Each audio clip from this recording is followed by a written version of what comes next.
Good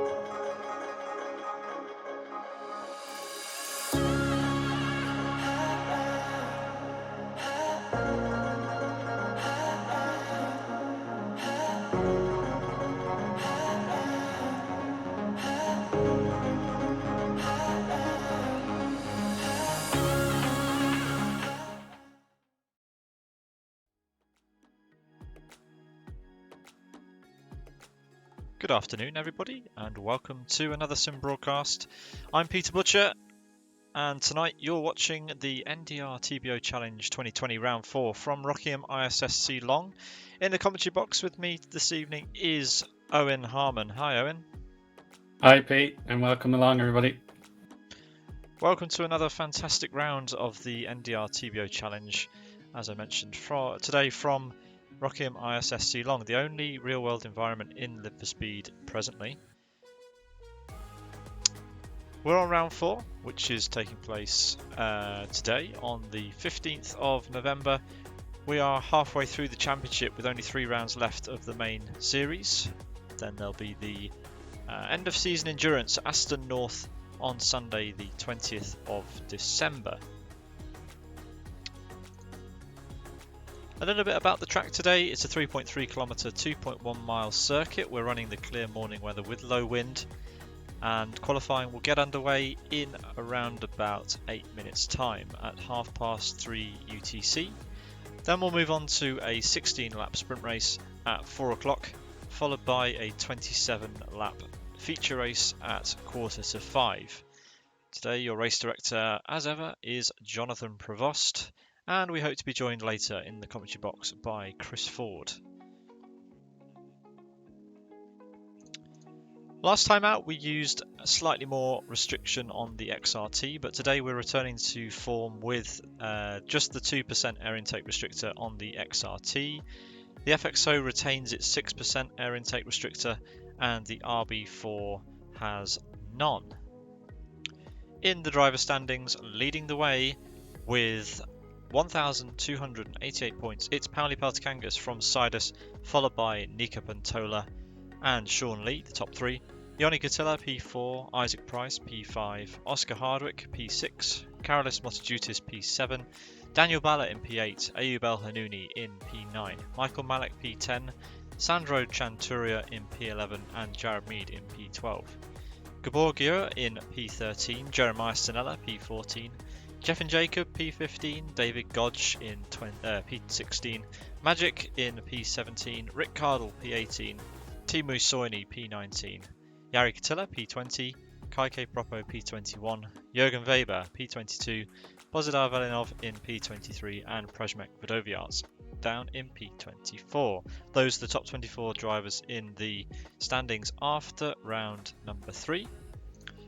Over in the Teams Championship, leading the way quite a way ahead of everybody else is Team Sidus, 450 points clear of world-class lines. Then it's Chad Esports, Race Green Autosports, Born to Race, Subaru Technica International, Aerotac News Brim Racing, Magenta WRT, Last Lap Motorsports, Ford Rally Sport, Energy Virtual Racing, and Master Race Car. Angry Angus Racing are in P13, then it's Team Rock Racing and Heroes of Racing, Conquest Racing, Piran Moto, SM Racing, Global Gaming Racing, and the Yuka Factory round out the top 20. LCS Racing, Viaduct Check, and Gum Garage and Road Appraiser round out the top 24 teams in the team standings. So Eoin, I know you picked up S3 this week, and you've had a little bit of a chance to look at the track. What do you make of Rockingham inside Live for Speed?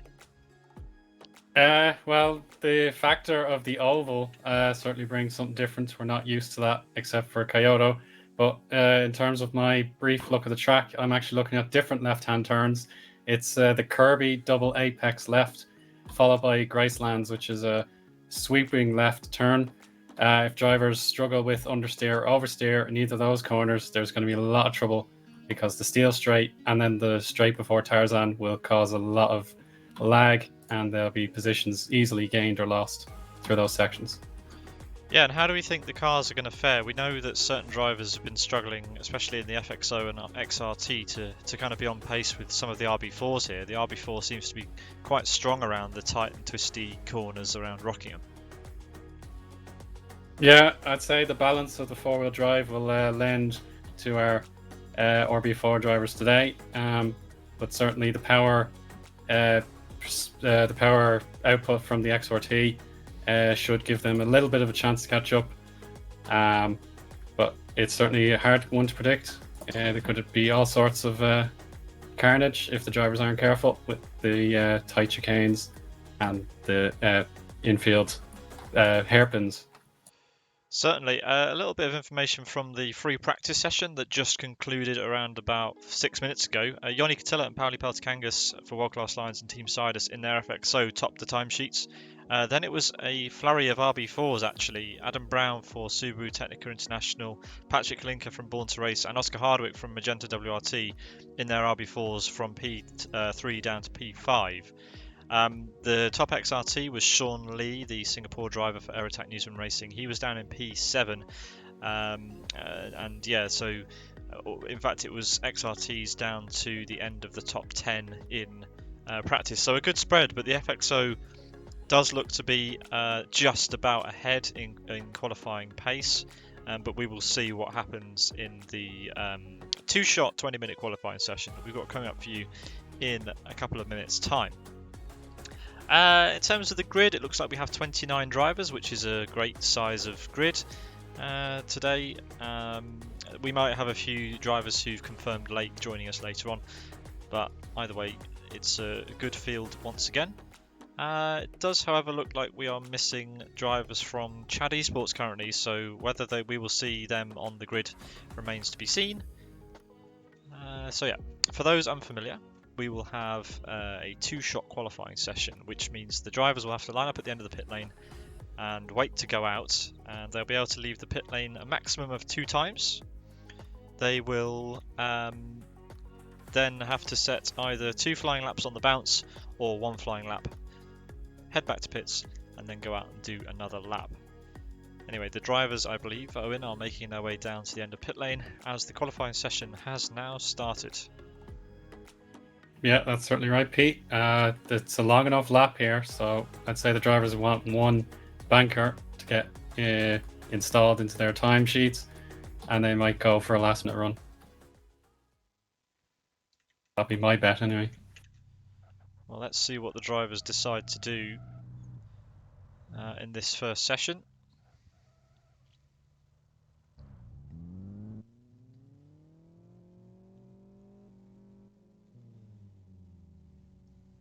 Got some drivers lining up at the end of the pit lane. And as usual, it's Gum Garage's Mr. Fetch who's down there. Lucas Wilson seems to be the guy who always manages to get out ahead. He's followed by the 2 Ford Rally Sport drivers. And the pit lane should be opening in around about 40 seconds time. There's Daniel Balla for Race Green Autosports, thinking about joining the train as well. Yeah, I do like this camera angle. It certainly shows off the infield very nicely.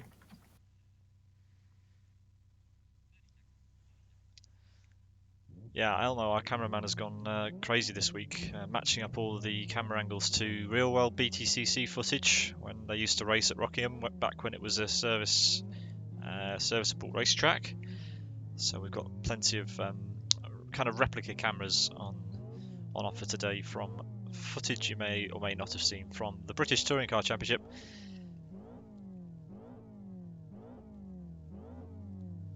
Green flag, green flag. The race director Jonathan Prevost has just opened the pit lane for the start of the session.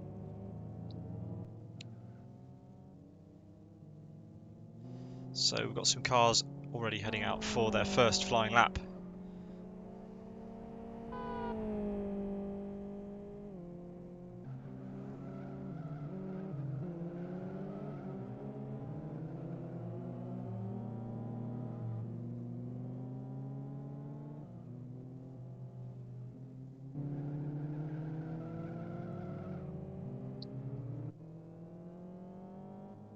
Yeah, got to warm up those tires. It's always an important one. Doesn't matter where you're going. Got to get those tires up to peak temperature.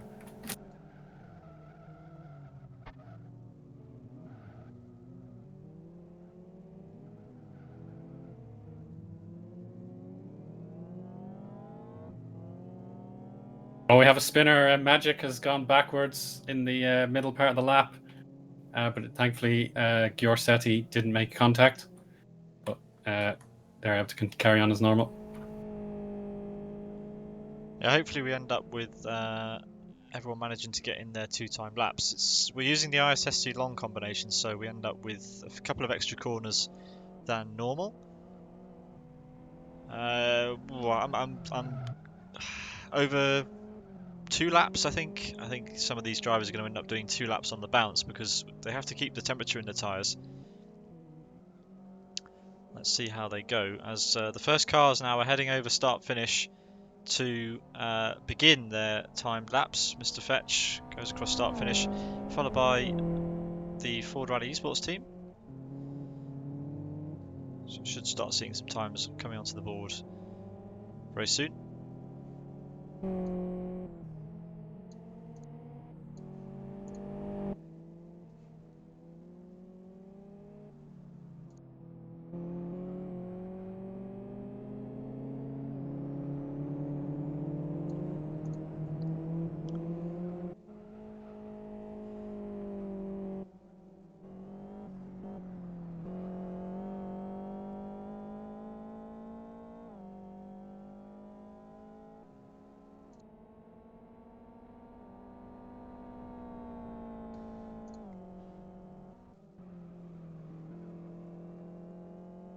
Here comes Lucas Wilson then. He's just entering the last part of the infield, Owen. He's heading up to Tarzan. Yeah, as I said, this is a crucial turn coming up. You want absolute planting of the front tires when you're front wheel drive to get maximum speed heading into this big hairpin.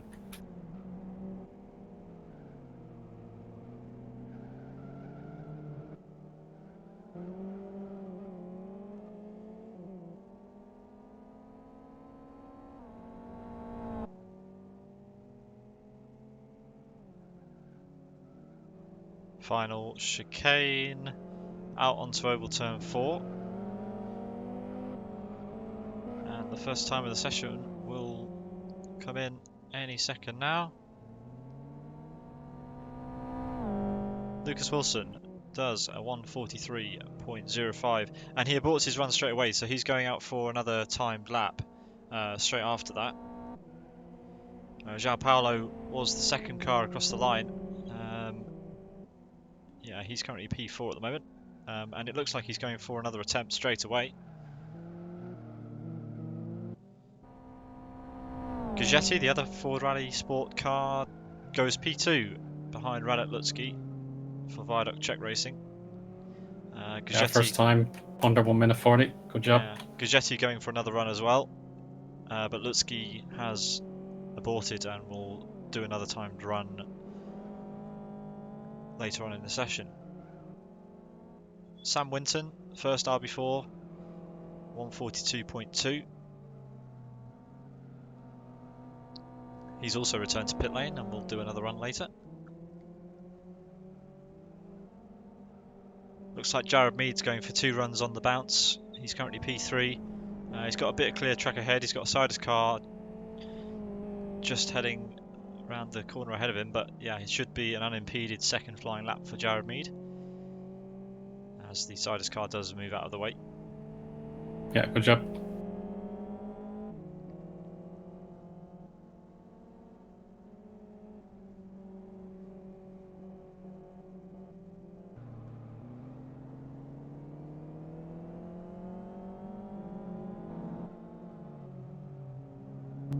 See what Jared can manage as he heads up the school straight now. And he does abort that run, so he's going for another one later in the session.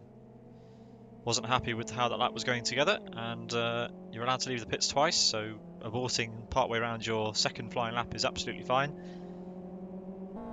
Yeah, I knew Paul Sitter, Patrick Klink has gone for another lap, or And has now aborted.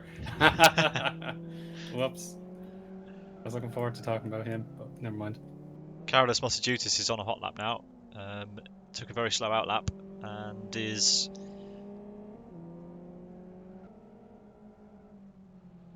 he's heading up to Piff Paff. It's great that we have corner names. Yeah, it's Do very love helpful. corner names.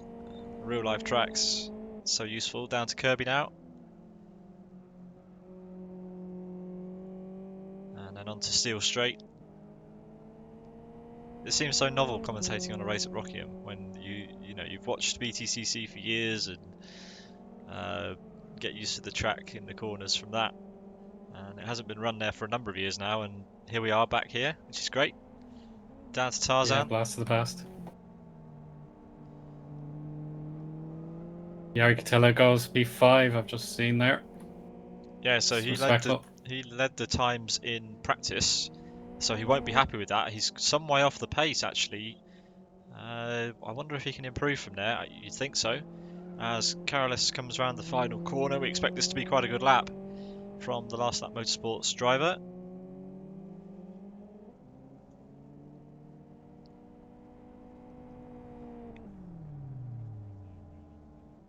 P4.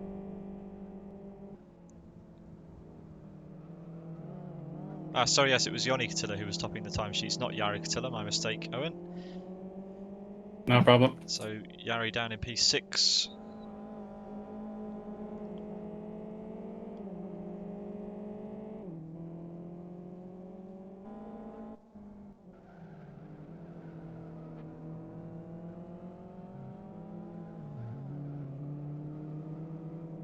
Don't be confused by this Bulgarian livery on the car of Bozidar Velenov. He does drive for World Class Lions, number 99, using a different livery to the rest of his teammates, but certainly a part of World Class Lions. He comes up to the line to set his first timed lap, and he goes P6 with that lap. Aborts and will try again, no doubt. Adam Brown for Subaru Technica goes into P2. Some way off the back of Patrick Linker, who did so well last time out. Half a second the advantage there at the front. Sandro Chanturia a further 200ths back from there. As Aidenov puts in a good lap, pushes Velenov down to P7, the two Bulgarians having a great scrap.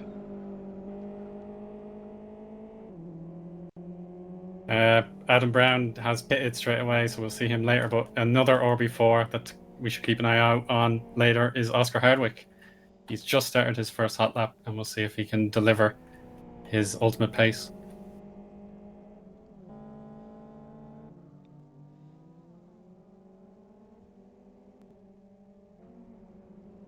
Jürgen Weber's doing 2 runs on the bounce. He's currently P9, so just inside the top 10.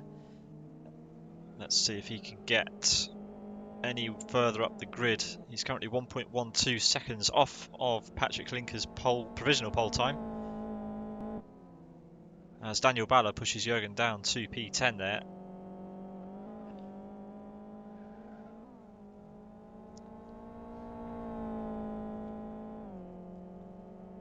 Jürgen heading towards Gracelands, goes through Gracelands. Down to Tarzan once again.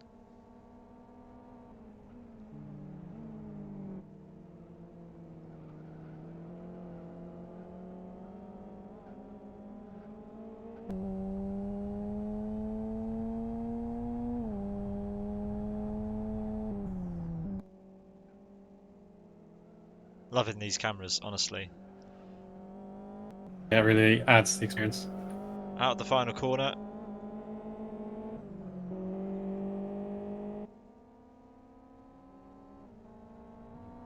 Cross start finish, and Jürgen doesn't improve and will stay P10 for now. P4 for Oscar Hardwick. Yeah, that's a good attempt, and it looks like he's going for another one, but he may abort after the first couple of corners. We'll see how it goes. Heavy on the brakes for turn 1. A little bit deep on entry. Gets the car back on the exit. Really close at the front, and Gagetti with a nice lap there, going P2. Yeah, it's massive for Ford Rally Esport. Yeah, that's a really good lap. As Oscar aborts. And we'll try again later, I'm sure. Radek Lutsky with that rather fetching Jägermeister skin rounding the last corner. See what he can manage on his second run. The Czech driver from Viaduct Czech Racing comes across the line. Actually, he's just started. This is a his hot restarted lap. Yeah. Restarted lap, yeah.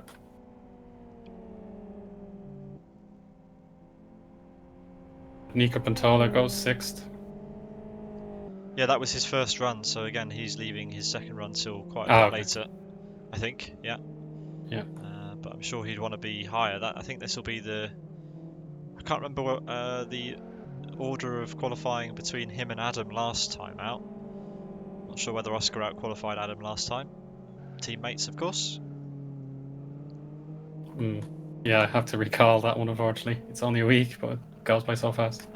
Yeah, lots happened in this week. Yeah. Michael Malik there, moving out the way of Radecki at the final moment. Just about okay. Michael doing some tyre warming. He's put a time on the board as Michael. He's down in P17, just behind Magic. He'll want to improve from there, no doubt. His practice didn't go at all well for his standards, down in 21st. But I do like the Ford Sierra Cosworth sort of throwback. Onto the school straight. Radecki, one corner to go, but in his way there's a very, very, very tricky chicane. The Brook chicane. Gets the power down nicely onto the start finish.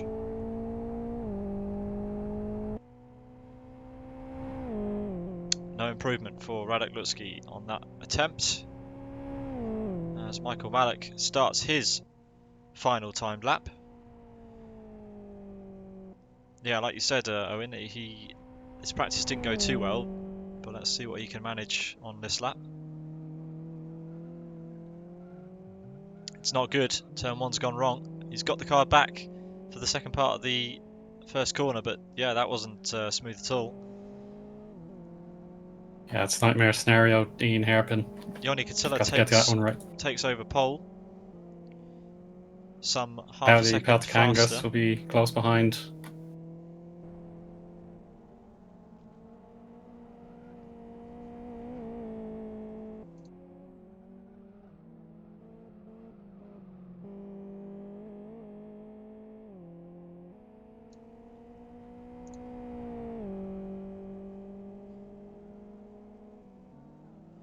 Yeah, the top XRT is quite a way down, over a second, nearly a second and a half off, as Paddy Pelticangas goes P2.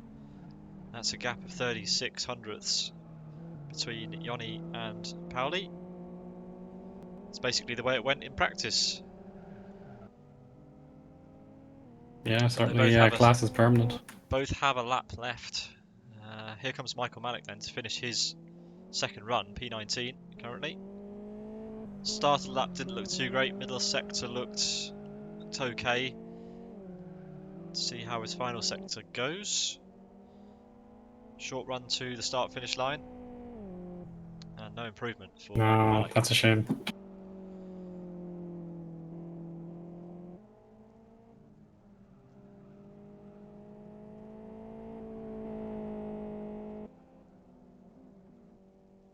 Jeff and Jacob goes into 12th. Just crossed the line for his first attempt. Yeah, it looks like he's doing another run straight away. Quite a sideways entry into turn one there.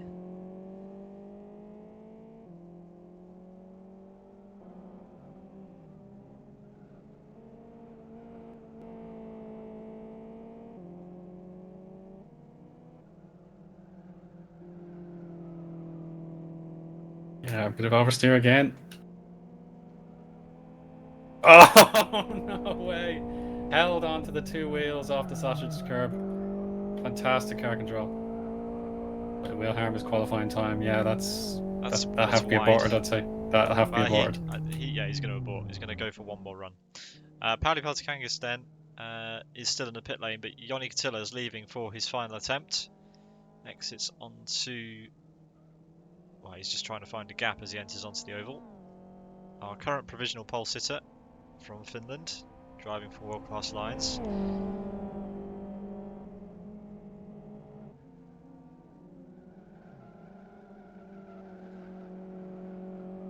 And our last minute deadline friend, Sean Lee, is preparing for his first lap for AirTech Newsroom. It really is keeping it tight, as he always seems to do. Yeah, absolutely. Bear in mind that Eoin is running 10 kilos of success ballast. Pauli Peltikangas is running 25 kilos. So that puts into perspective Pauli's lap compared to Eoin's 15 kilograms of ballast difference, equating to around about 4/10 of a second at this point. Nika Pantola is running 20 kilograms of success ballast, which might explain why he's down in P8. Another notable driver, Sean Lee, who hasn't set a lap time yet, actually, with 3 minutes left. So he's going to be doing 2 on the bounce. He won't have time to set 2 individual laps. So yeah, Sean risking it all at the final stages of qualifying again. Yeah, that's right, Pete. Yeah, it's crazy. And Isaac Price, who isn't here again this week, should have been running 5 kilograms, the final driver, with success ballast.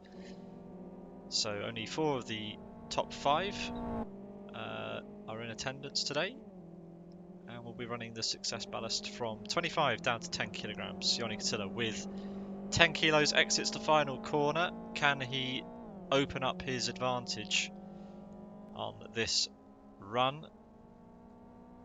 Yeah, the clock will start now for him. See if he can solidify it.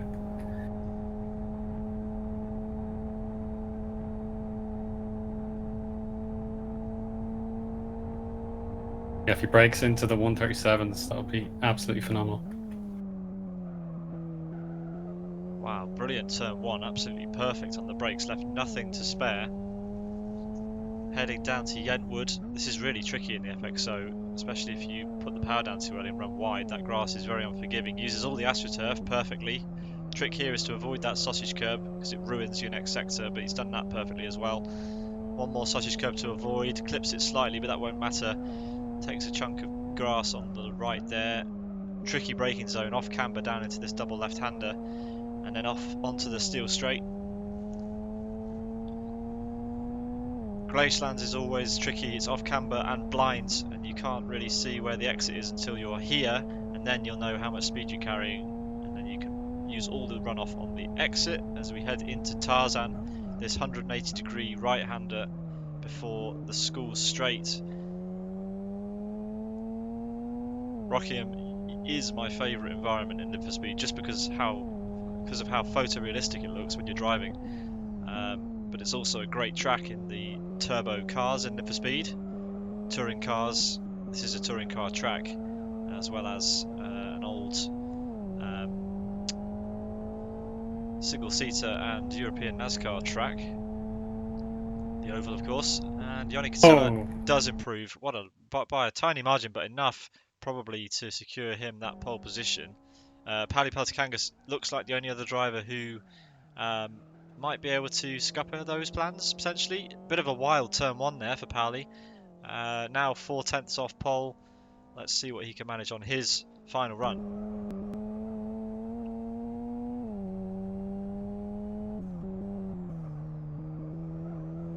Bit more of a tentative entry into Piff Paff for Pauli. Yeah, lots of corrections on the steering and a huge cut through it takes a big... the final part of Piff Paff.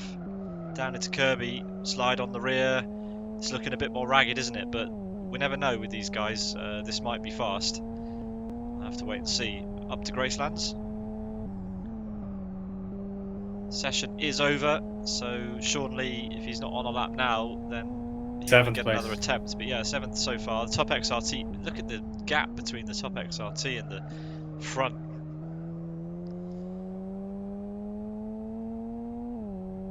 Pauli Peltikangas then heading towards the Brook chicane for the final time.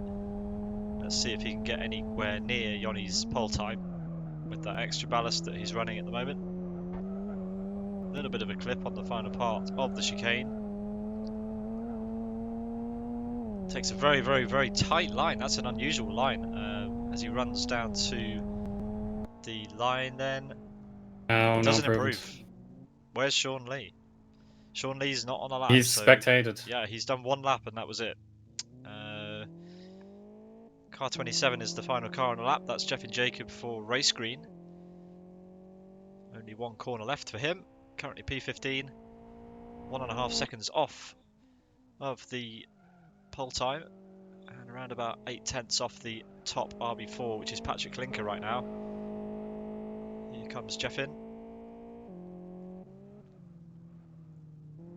He hugs the barrier rather than the apron. It's his preference. And a huge improvement. Well done. P6. Yeah, P6, that's a great effort from Jeff in. The second highest RB4.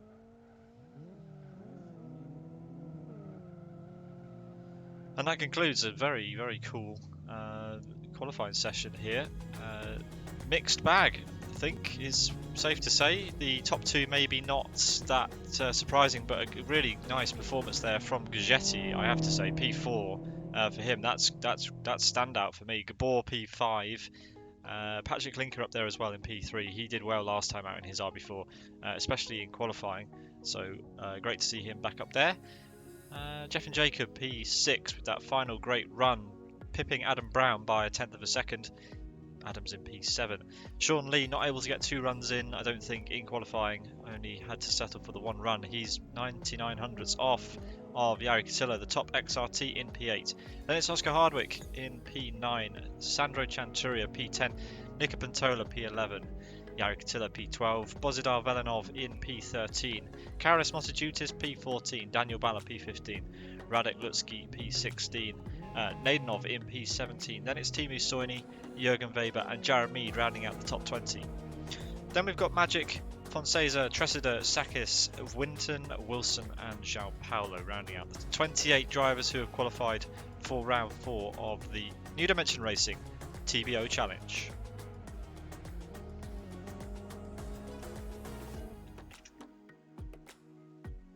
We have around 5 or so minutes, Owen, until the beginning of the sprint race.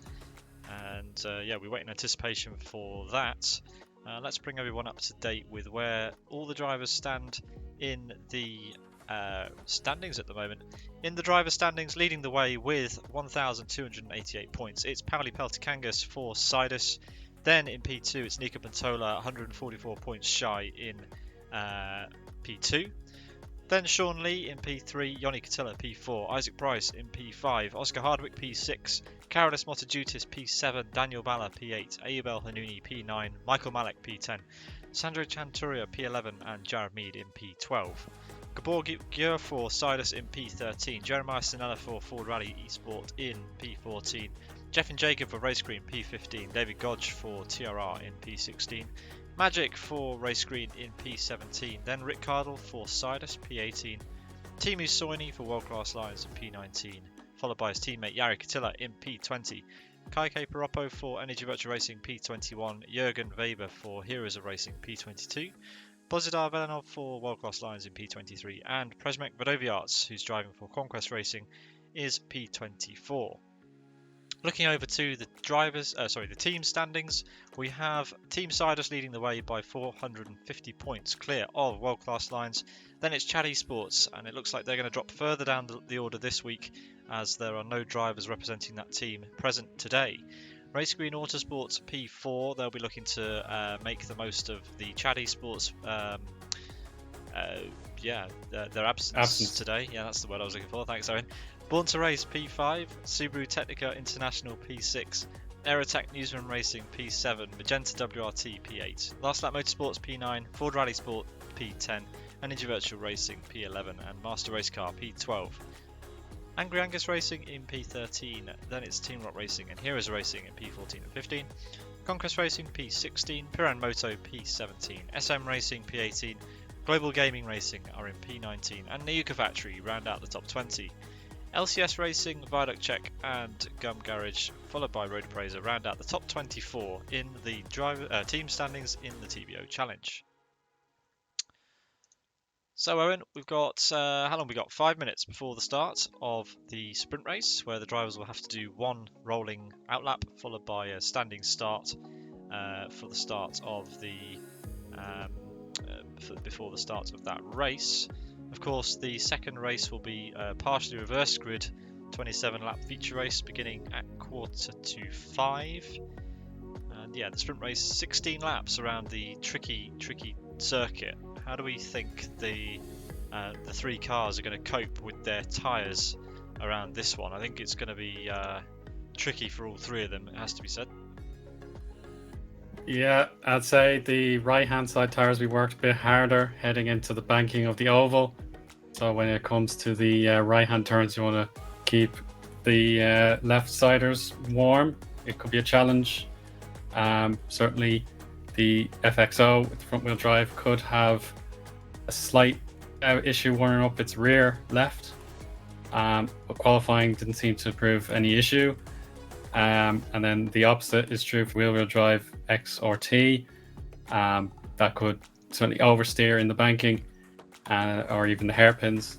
So it's going to be a real challenge to keep those left side tyres warm. Yeah, and I think there's going to certainly be some front overheating for the FXO, some rear overheating for the XRT, and just general trouble for the RB4 after a few laps. The RB4 likes to munch those tyres. But off the start, the RB4s are definitely going to do well, I reckon.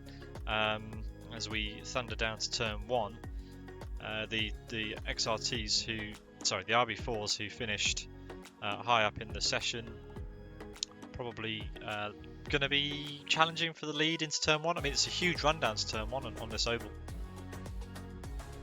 Yeah, you have more of an opportunity to profit if you get a great start. You can pick your line if you're watching your mirrors, and the left-hand hairpin. That will give you a chance to judge where you can go. And if you get a bad start, you can either get severely punished down to the run, or you could potentially figure out a gap and recover something you lost. The Dean hairpin, that's going to be very, very tricky. We've got 1 minute 55 seconds to go.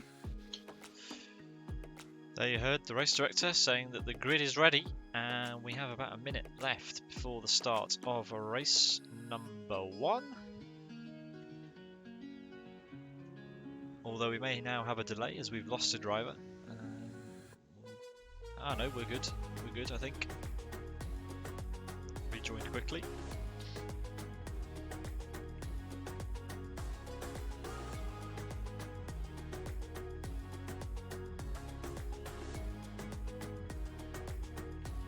Yeah, it's all going to be important about the start, because overtaking on Rockingham is incredibly difficult, especially in the infield. Your best chance is to get a good run out of the Brook chicane and chase your competitors down to turn 1 and use the slipstream and the braking zone into turn 1 to get past. So let's see what happens.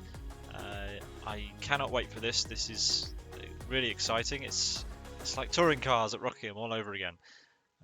Who doesn't love a bit of touring car racing on a Sunday? 1 driver left to ready up, and we'll be ready to go for the start of the 16-lap sprint race here for round 4 of the New Dimension Racing TBO Challenge.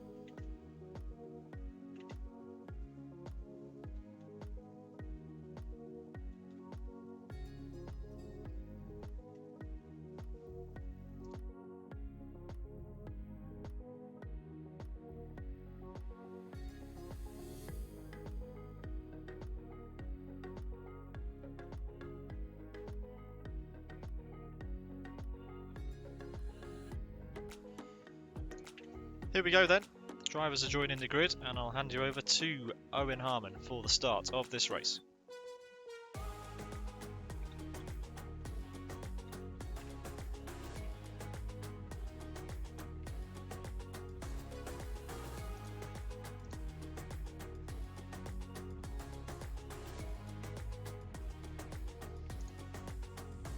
So the drivers are formed on the grid for the formation lap. You will notice the less conventional layout of the starting grid. You can see a left, right, left pattern has formed. So it's going to be quite difficult for the drivers to see if they're on the outside lane. They could be very obstructed trying to pick their line off the grid. Certainly, I hope there won't be any issues with the drivers picking their odd or even space. And we have a sort of cloudy day, but the sun is breaking through. And our pole sitter, Catilla, weaving, get the warmth into the tyres. There's a great opportunity to get the power down if you're XRT, give you the extra oomph you might need.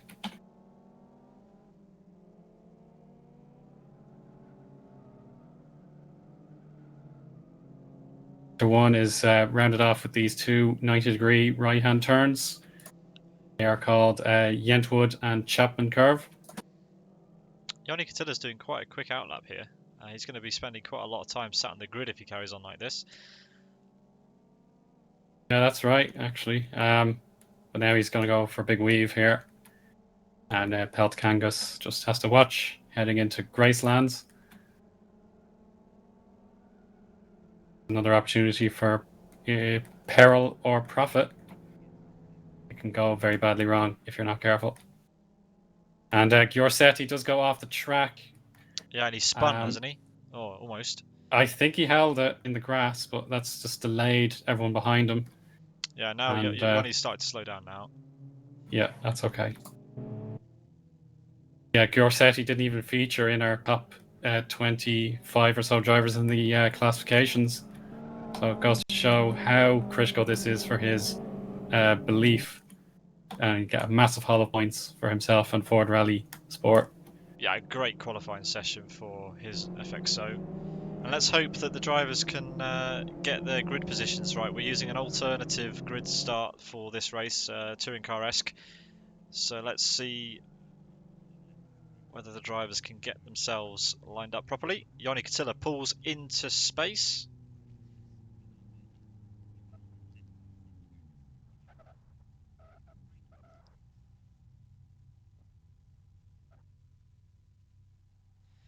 Pali Paltakangas there, pointing his car directly at Eoin Katilla down the hill.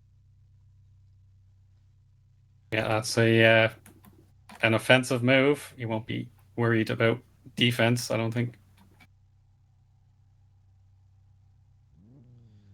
This is looking good so far from everybody. Everybody managing to get their cars into position. Liski could give himself a bit more room. He's way behind where he should be. Doesn't have to disadvantage himself like that. Well, here come the lights, Eoin. Okay. And red lights are on. And it's go. Green flag and a great start for Linka in between the gap. And Adam Brown as well on the inside. Jacob Jeffin on the outside. The two leaders are now getting swamped. It's RB4 Mania heading into the first hairpin turn. Great run here. It could be 3 wide in the midfield. Braking now. Oof. Oh, contact. Point. Yeah, Eoin Katilla nearly getting spun round there. Sideways. Wow, four RB4s off in the lead there now, Eoin. Yeah, it is Linka who gains the most, and he has a bit of breathing space. That's about half a second over Oscar Hardwick. Gabor's had a great start. Gabor now challenging for P4. He's just pushed Jeffin a bit wide, and that's let Eoin through as well, down into Kirby, as we have more contact with Pali Paltakangas there. Very tight into Kirby. Looks okay. There was Sean Lee and Nico Bantola. They got a little bit of argy-bargy. That looked awesome. Close. That was a fantastic start. Well done, everybody. Patrick Linker, what a start for Born to Race. Then it's Oscar Hardwick, Adam Brown for Subaru P3 currently. Then Eoin Katilla, followed by Gabor, the other Sidus driver, in P5. His teammate Pali Paltakangas with another poor start, P6. And Jeff and Jacob now, P7. But an all RB4 top 3 right now.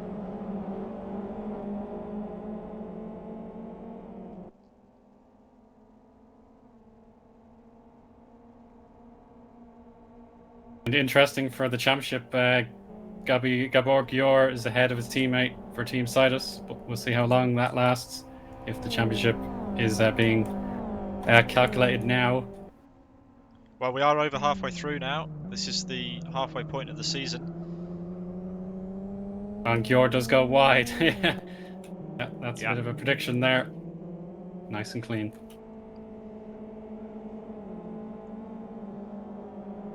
Motodutis side by side with Daniel Balla through Yentwood.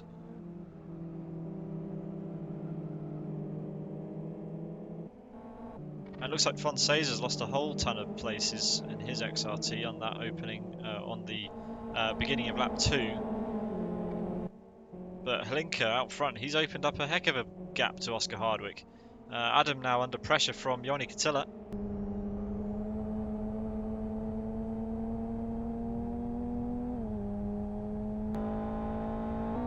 Yeah, down to Tarzan. There's no real chance for a lunge for Eoin Katila on Adam Brown. But he'd be calculating in his head heading to the next chicane what he can do on the outer oval for the next lap number 3. Eoin's braking is so impressive, so much trail braking going on, and he's able to steer the car very well under the brakes. He's mastered this front wheel drive, and now look at the run he's got on Adam. He's in the slipstream. Adam got a nice exit. I don't know whether there'll be enough room, space to do this. Remember, Eoin's running 10 kilograms of success ballast as well. Adam has none. Let's see if he goes for it. He does. Wow, He does, so yeah. late on the brakes. And Adam will try and get him on the exit. Eoin's run a bit deep. Eoin will have a good run, but that's a great move. Fantastic. That's certainly why he's in the contention for the title. Yeah, Adam had no response. He couldn't even do the cutback. That's an epic move there from the world-class Lions driver. And he takes the fastest lap of the race as well on lap 3, or the beginning of lap 3.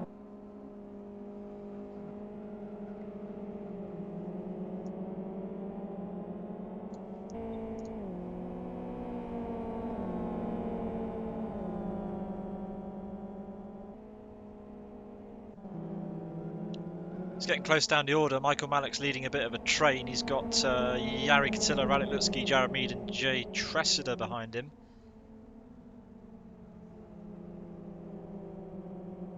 That's a rough day for the XRTs, but if you can hang on in there, those FXOs in front of him could be caught. Yeah, Michael runs it quite wide into Tarzan hairpin. Jari thought about a move. But the XRT is so good off the corner.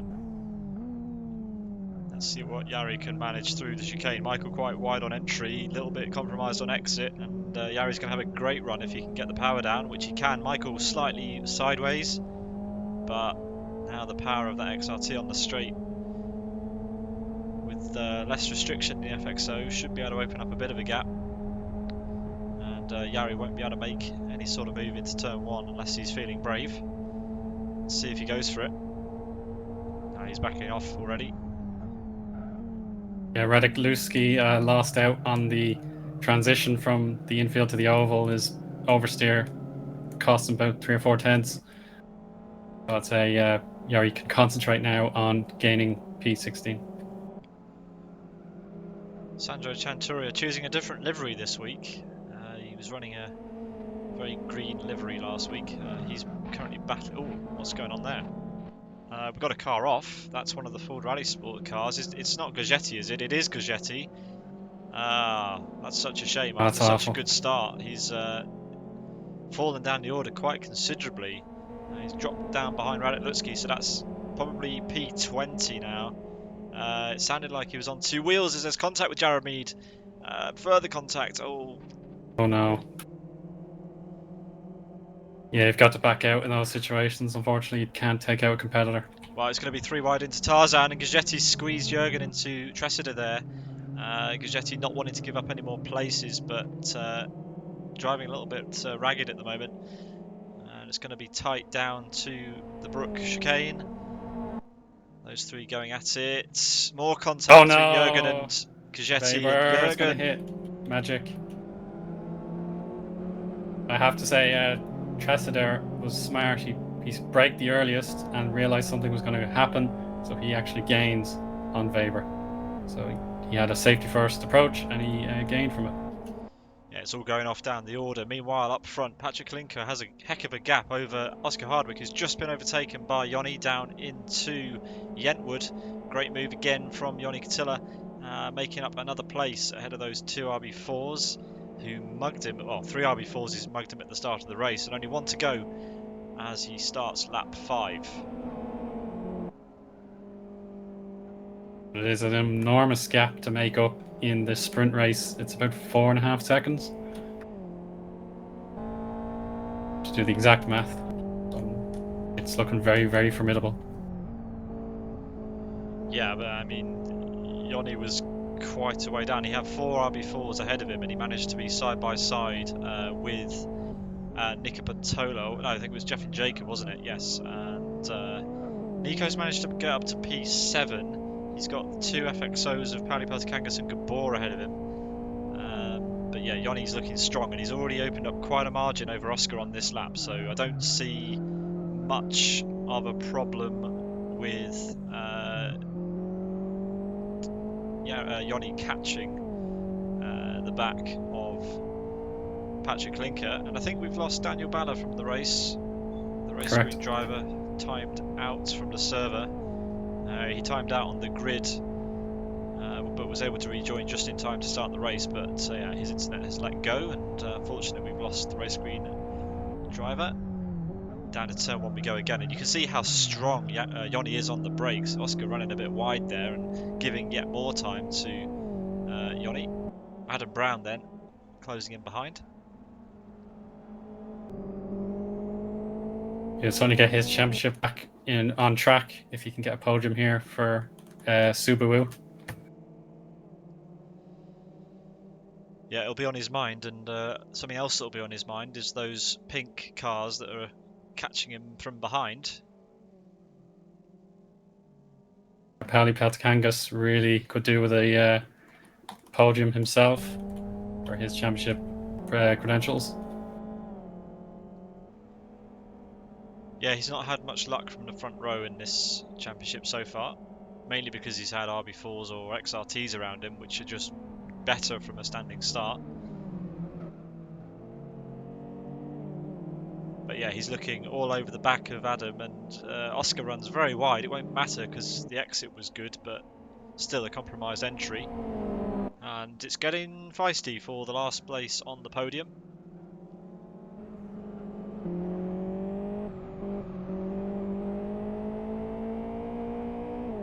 Oh, I like the run for Adam Brown here. He's right in position, but he's going to get slipstream to give him that extra bit of horsepower. I'd say he's going to plan an attack. The attack's already on. And Oh, he's it's gonna already done. Try and make that move down into turn 1. A slight contact as Oscar gives Adam the squeeze. Doesn't want to give him any more room than he needs. Adam late on the brakes, more contact. This is good for the Siders car behind him because he's going to be alongside Oscar Hardwick. That's Pauli Peltikangas 3 wide now down to Yentwood, and Pauli has to break out of it. But Adam's made the move on Oscar. Adam is back on the podium. Oh, he's going to go for it here. Oh, right on the edge of disaster. But he's got the left-hander to deal with now. But it's done. Fantastic. So Oscar losing 2 places there in as many corners. Yeah, he was good to kind of leave the door a little bit open there. That could have been a spin or worse. And at this point, he just wants to Drive through penalty maintain car as many- 69, moving under braking and crowding. Okay, so a drive-through penalty for car 69. Gagetti. So his race goes from bad to worse, having qualified P5 and had that incident, which we believe involved a roll of the car somewhere near the sausage curbs. The race director wasn't happy with his driving after that incident and has been handed a drive-through penalty. Yeah, it's a great shame. We were certainly excited to see what he could do. But when you hit those sausage curbs, you're in the lap of the gods, unfortunately. It's all out of your hands. Yeah, Gabor now looking to try and get past Oscar Hardwick as we approach halfway through the sprint race here. And the gap between Eoin Katilla and Patrick Linker has come down again.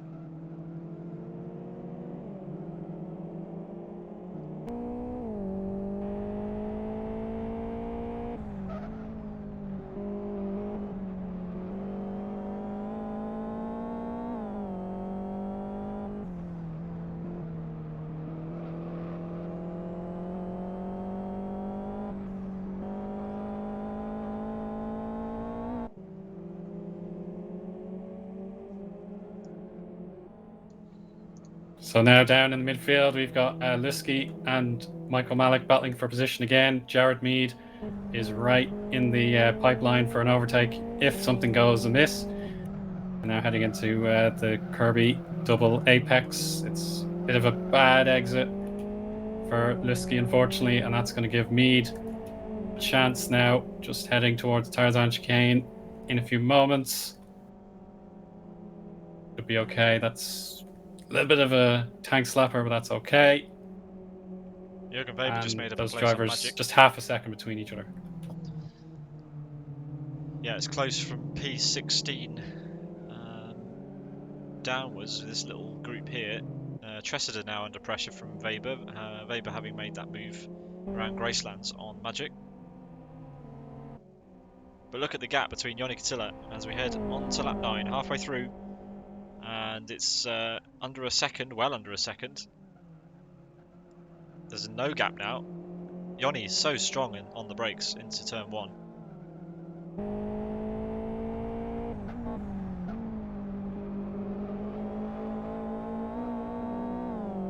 You could certainly lay the template for an attack out of Chapman. Very, very fast. Yeah, I Here's wonder. Piff Paff. I wonder if he's going to go for it on this lap. I don't think he'll hang around. Oof, bit of contact. Knock, knock on the door. I'm coming through. Yeah, just in case Helinka didn't know that Eoin was right behind him. He does now. Ooh, thinks about moves into Gracelands. That's risky. But Helinka covering that quite well. Maybe into Tarzan. Eoin looks desperate. Looks like he really wants to get this done quick. He's got time. Time is on his side, but he may have psyched his opponent out. He takes the lead, but the inside line is now Helinka's. He can certainly take the initiative here, and he does. It's surely a matter of time. Yeah, look at Eoin. He's just trying to find a way past. He's trying every single overtake position on the entire lap.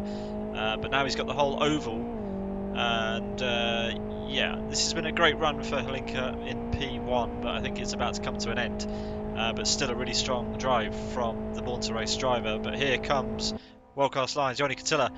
Which way will he go? Helinka goes defensive, but not defensive enough. Eoin Catilla down the inside. We know how strong on the brakes he is here. Helinka runs a bit wide. Oh, he's hugging the apex. Really good. That's great. Eoin Catilla then takes over the lead of the race once again. But yeah, it's amazing, isn't it? It took him 9 laps to get past, back up to the front after the start, because obviously that's how strong the RB4s are off the line, that it took that long for Eoin to get back up to the front. Pauli Paltakangas has still got a little bit more work to do. He's got to get past Adam, and he's going for the move down into Kirby. Thinks about it. They're side by side. He's still got a nose in. That's great driving. No contact until the exit. Oh, just a tad, yeah. Yeah. Let's see what he can manage through Gracelands.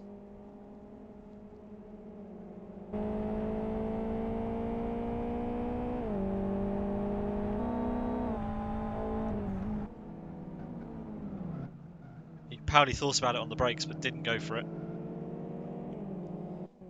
Radek Lusky and Michael Malik side by side into Gracelands this time. It looks like Michael's going to hold on to that position maybe on the outside. He does, and now Jared Mead. Oh, he does. Yeah, Jared Mead is on the inside of Tarzan, but he decides discretion is the better part of valor, and he'll try again. But this is definitely our subplot of the day, this battle for 15th. Very enjoyable. Great stuff.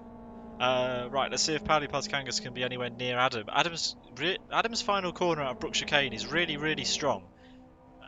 Pauli doesn't seem to be able to make the move there. That's where Eoin and Pauli differ on this lap, I think.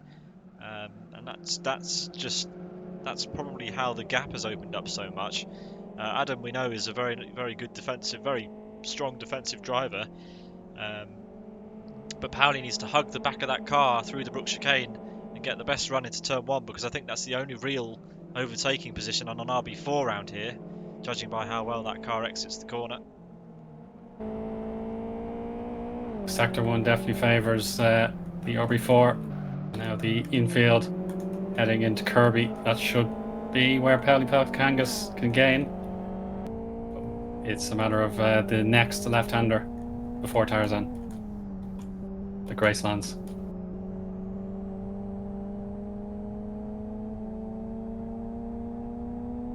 No, I don't think he's going to try it. Maybe next time. Yeah, staying in formation for another little while. If Pauli doesn't get past Adam now, Patrick Linker is going to be out of reach, judging by how long it took Eoin to catch up to the back of the Born to Race car. So this is it for Pauli, really. He needs to get past Adam on this lap. Adam's so good through this final chicane, and yet again, Pauli not quite close enough. It won't be this lap. Great defensive driving, and yeah, Adam doing everything he needs to do in that crucial final sector of the lap. Eoin Catilla opens up a huge margin already over Patrick Linker. Adam Brown still holding on to P3 ahead of Pauli Peltikangas. Oscar Hardwick still there in P5, battling with the other Siders car of Gabor Gyur. And it looks like Gabor's trying really hard to size him up, but it didn't work on that. He takes the longer line, planting the front wheels down. Oh, a little slide for Adam Brown into Chapman. I think he's okay. Yeah, that's certainly a sign of stress on the Subaru, but not enough to concede the podium. Yeah, I wonder when the tyres are going to start to come into effect. Pauli's got a great run here. This could be on into Gracelands. Let's see what Pauli can do. Yeah, he's been given the position. Nice clean move. Yeah, great move. Sized Adam up into Kirby, got a great run out onto the steel straight and made the move into Gracelands. Good stuff. He's gone deep though. Adam's back through. Oh, you're not serious. Oh no. Adam's back through, and he's giving Pauli the squeeze all the way to the inside. Pauli, what have you done? Oh, he's still there. He's still there. But Adam takes it round the outside. He's going to have the better run. Oh, That's a critical error from Pauli, but yeah, Adam's exit compromised, and this battle is going to go all the way down to turn 1, and this is letting Oscar Hardwick and Gabor catch back up. But let's see, can Pauli make it stick this time? He's definitely close enough to make this move. He is running more success ballast than anybody else on the grid, remember, 20 kilos on board. Just before the 100-meter board, they slam on the brakes. Another apex hug. It's going to be right on the edge. Sorry, Pauli running 25 kilos of success ballast. 25, sorry. Yeah. Yep. Oh, he's going for it. Oh, he's on the grass, and here comes Oscar. Yeah, Oscar is on the inside for Chapman. Yeah, those tires will now be a little bit slippery with that the mistake, grass. That mistake into Tarzan's cost him everything here. He's lost 2 positions as a result of that, and he's held his teammate up as well. Oscar's going to be grinning from ear to ear watching all this happen as he runs wide himself onto the grass, and now he's all over the back of Adam Brown. And in terms of the championship, Oscar Hardwick is the best of the rest. He's our most successful driver who's yet to have enjoyed the champagne on the podium. He's 6th with 914 points, but all of them have been through consistency rather than the ultimate success. Yeah, ultimately that success ballast just hurting Pauli. His front right is overheating considerably, and not surprising considering he's been on the attack for the last 3 or 4 laps that we've been watching him. So you'd think that Gabor down in P6, who we're on board with right now, stands a good chance maybe of getting past his teammate. But yeah, Pauli needs to watch those temperatures in the final 3 laps of this race. The podium was definitely looking on for him, but it went away from him down into the brakes into Tarzan. But Hlinka looks safe in P2 unless something goes wrong, and Eoin Catilla definitely looking safe in the lead. As Oscar Hardwick now under pressure from Pauli Peltikangas once again. And more defensive driving needed from the number 42. Again, Chapman has proven critical. If you cause yourself stress there, then it's going to go all wrong in Sector 2. It's looking okay here. He's going to take the slight cut. And down into Kirby now. Yeah, a little dab of the handbrake, it looked like. A bit of a odd entry into the corner, but it's okay. Willie Peltkangas will not go for the dive bomb here. Apparently Powley's And, having clutch issues. Yeah, that's such a drag. It's going to ruin your horsepower in the oval section. But he's going to go for a nudge here on Oscar. Yeah, I thought about the move into Tarzan. That was risky because now Gabor's going to have a run. Yeah, you're going to have Gabor's to make a backed decision off. on the fly. He doesn't want to do it. No, I don't. That's no problem. sensible. That's sensible. Gabor's got to think about his own race at some point because Sean Lee's right there. The top XRT, Sean Lee P7, catching this group because they've been battling for the last 3-4 laps. We're on to the penultimate lap then. Lap 15 of 16 in the sprint race. It's been a fantastic race so far. Winners and losers. Eoin Catilla, the big winner. Patrick Linker also. Adam Brown, Oscar Hardwick, and Pauli Peltkangas, which has been kind of his story of the season so far, really. Starting, just in that FXO, just hasn't worked out for him. Even though he's leading the way in the championship, this isn't going to be his best result from this sprint race. There's no time to give up now. Anything can happen in a matter of minutes heading into the crucial conclusion. And a little bit of a Gabor Gior in the air. He's held it, but Sean Lee could pounce at any minute. Yeah, this is fantastic seeing these cars so close together on lap 15 of 16. It really is proper touring car stuff. I love this sort of racing. You can still sign up for the TBO challenge, by the way, if you're watching and you're thinking, oh, I'd love to get involved. You can do that on the LFS forum. Powley goes for the move on the outside. He's trying to move around the outside into Tarzan on Oscar Hardwick. Oscar giving him the squeeze. It's not going to work. Leaves the Brook chicane, but he's not in position to attack there. Sean Lee's now defending from Chanturia. And we've got an amazing battle for the podium. But Adam Brown has the gap he needs. So it's a matter of he has to make the mistake. No one else is going to yank it from him. And look at Gabor now having to defend from Sean Lee and Chanturia. This is fantastic. Gabor dragging those two all over to the left of the track while right down on the apron. Peltkangas up ahead is trying to find that way past Oscar. He's going for it on the brakes. Oscar's run a bit wide, very wide in fact. Oscar's and Powley's up to P4. Oscar's absolutely ruined his chances there. And now it's 3 wide between Chanturia, Gabor and Sean Lee. And Sean Lee makes up that place. That's a great move. Well done, Sean. What a conclusion to this race. It's not done yet. There's one more plot twist certainly on hand if Kirby and Graceland have something to say about it. Chanturia's gone for a move on Gabor quite late. They exchange horns. Chanturia trying to get this final move made on Gabor up into Gracelands. This is for P6. Chanturia on the inside. He's made the move, at least initially. Whether Gabor has a return into Gracelands.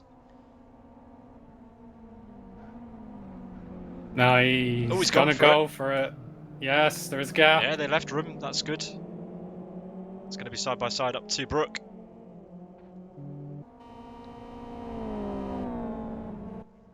Eoin Catilla comes around the final corner and crosses the line to win in great style ahead of Patrick Linker. Great result for the Born to Race driver, P2. Very well deserved. And then it's Adam Brown, who is actually very close to Pauli Peltkangas in the end. Then it's Sean Lee, P5, Chanturia, P6, Gabor, P7, and Oscar Hardwick, P8. Wow, Motojutis actually got ahead of Nico Pantola, unless I'm not sure what order those two were in, but P9 for Motojutis, Nico P10. Apparently, yeah, Nico was passed on the last lap by Carolis there. Jeff and Jacob P11, Nadenov P12, Yari Catilla P13. Across the line coming Jared Mead and Radek Lutsky. Jared managing to get past Radek somewhere in the middle of that race. Michael Malik down to P16. Jürgen Weber comes across the line for Heroes of Racing in P17. Then we've got Timu Soini, P18, coming across the line. And a little bit of a wait for, that's Magic, who comes across the line in P19.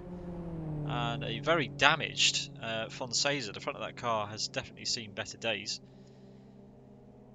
That's your top 20 Magic then. had rear end problems, or rear end damage, so there was something going on between those two, maybe. Quite a close battle between Sam Winton, Sigistas Sakis, and Tressida from P21 down to P23.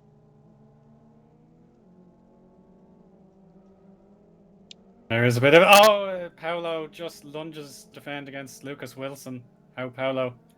Well, a bit of lag involved, I have to say, but there was a close tussle for the 24th and 25th positions.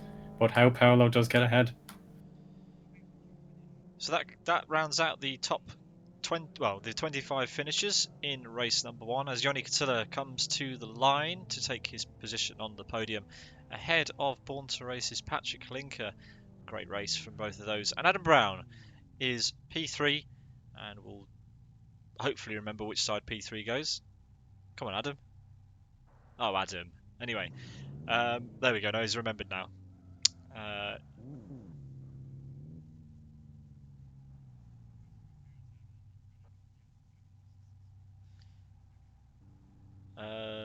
Okay, apparently Velinov ran out of fuel. I wonder, are they going to push him past start finish?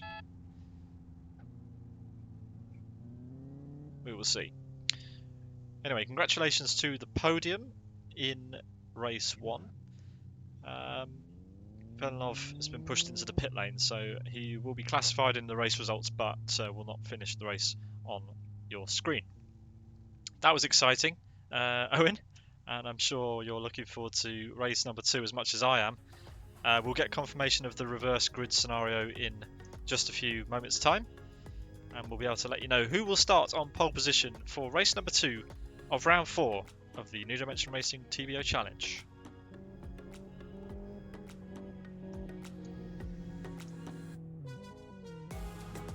Yeah, that was great fun. We had the balance of performance between the oval, the fast sweeping left-hand turn, and of course the complex infield as well. It gave some drivers a chance to gain where they might have lost. So fantastic racing at Rockingham.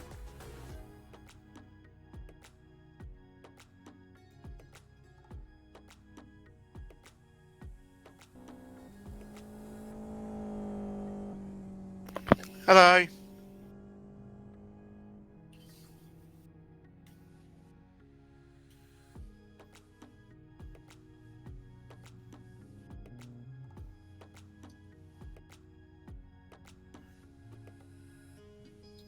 Yeah.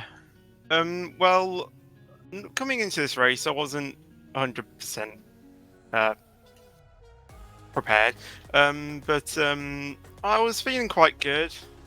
I have a little bit of an injury on my finger, so not too bad, but it still was not feeling 100% right. But I competed in the race and had an okay start, and from there a few battles unfolded, and just tried to keep with them. Really, I didn't really want to battle them too much and destroy my race, and just missed my braking points a few times in the race. So yeah, like coming up to I think it was like the third to last corner or something.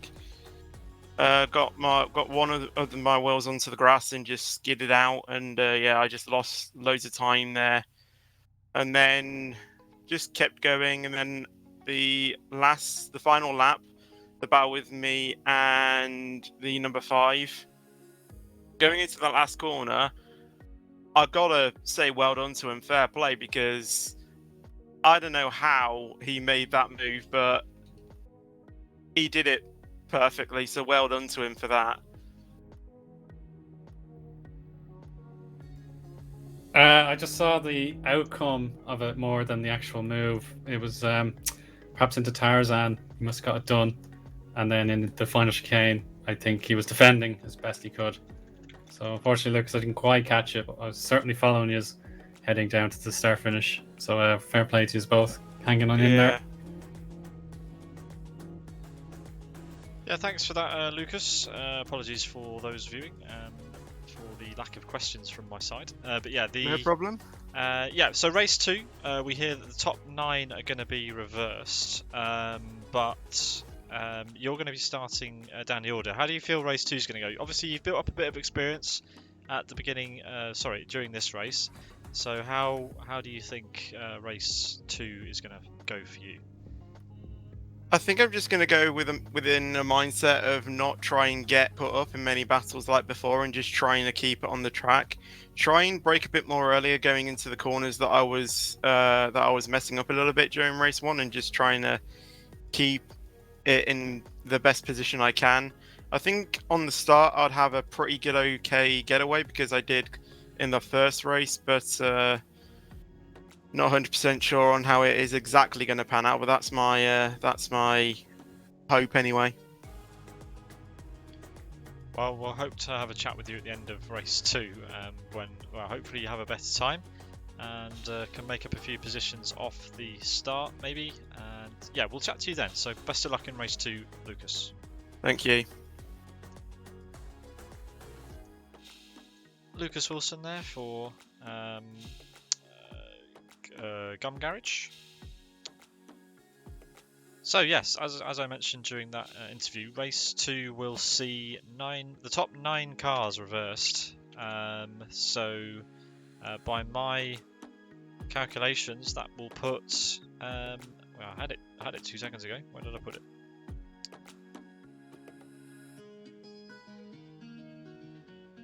Bear with me.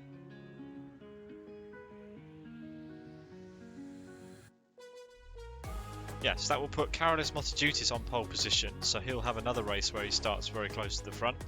Oscar Hardwick will be alongside him on row 1, then it'll be Gabor and Chanturia. Then it'll be Sean Lee, Paddy Peltikangas, Adam Brown, Linker and Eoin Cotillo will start down in P9. The drivers are just gridding up, ready for the start of race 2, which we hope to bring you in a couple of moments' time. Eoin, top 9 reversed. I think that's the highest number of reversed cars we've had all season long. So Cotillo is going to have so much work to do in this feature race. Not only because he's starting P9, but also because he'll have Nika Pantola and Jeff and Jacob in RB4 starting right behind him.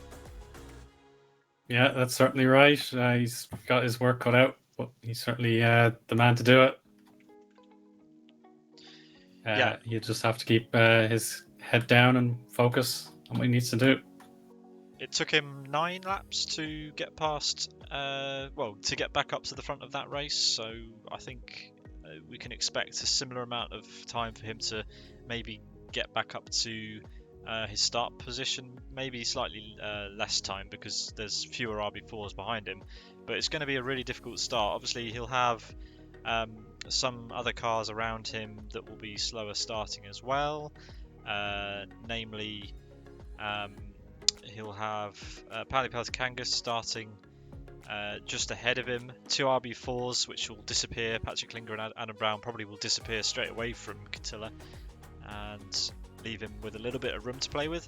So yeah, definitely going to be a different start for Eoin Cotillo, and that'll be coming up in around about 5 minutes time, we believe.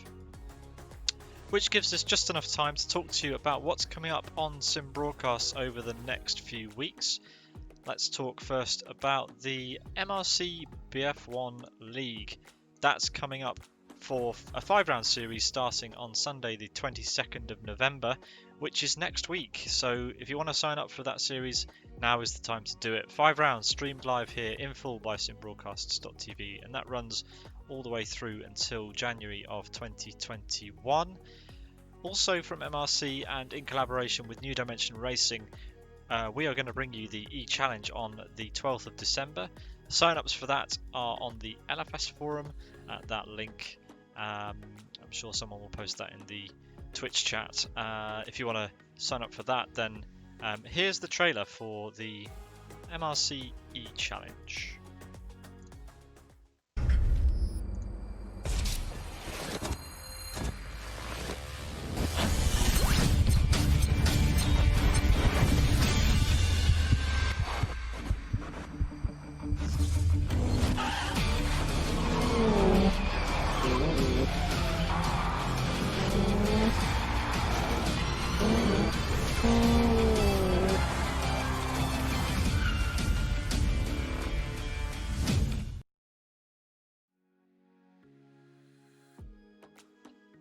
Master Race Cars E-Challenge being organised by Michael Malek in collaboration with New Dimension Racing and us here at Sim Broadcast. We can't wait for that race.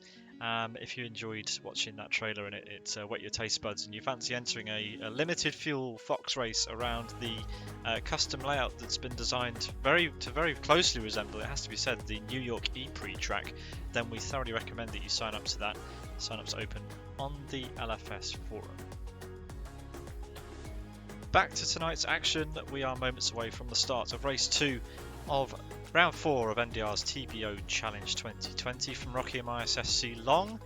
We've just enjoyed a fantastic 16-lap sprint race, and we're gearing up to begin a 27-lap feature race here, which will take place in a few moments' time. Obviously, we're running at the 3.3 kilometre, 2.1 mile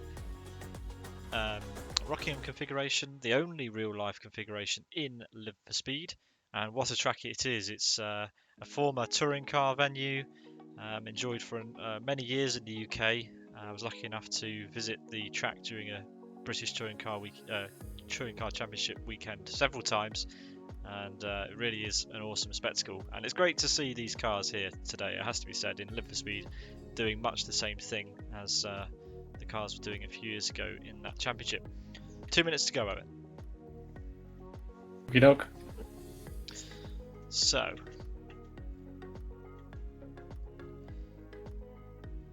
Eoin Catilla, with all the work to do yet again, starting in that FXO slightly down the order. And yeah, let's run you up to speed with what's happening in terms of the success ballast and things that the cars are running. I think we can show those on the screen. So yes, 25 kilograms for Pauli Peltokangas, Nika Batola running 20, Sean Lee running 15, and Eoin Catilla running 10. Isaac Price not here today, would have been running 5. Oscar Hardwick, as Eoin alluded to earlier, the only driver who's running around at the top of the track without any success ballast other than Patrick Halinka and Gabor. Halinka with a great result in that race. It should promote him up the points, so we should see him appearing on this championship graphic at some point soon. In the teams championship, Silas leading the way by 450 points from World Class Lions. Chad Esports, after not attending again, will probably drop down the order further on this table. Race Green looking to overtake them in the teams championship. Then it's Born to Race, who will enjoy a big haul of points thanks to Patrick Linker's result from race 1. Likewise, Subaru Technica International, good result there from Adam, also getting onto the podium. Aerotech Newsroom Racing, Sean Lee driving for that team. He did a good job in this race, considering the XRT's performance around Rockingham is somewhat stunted. Magenta WRT P8, Last Lap Motorsports P9, and Ford Rally Sport rounding out the top 10. The drivers are ready up, and we should be going green for the start of race 2 any second now.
The drivers are on the grid then.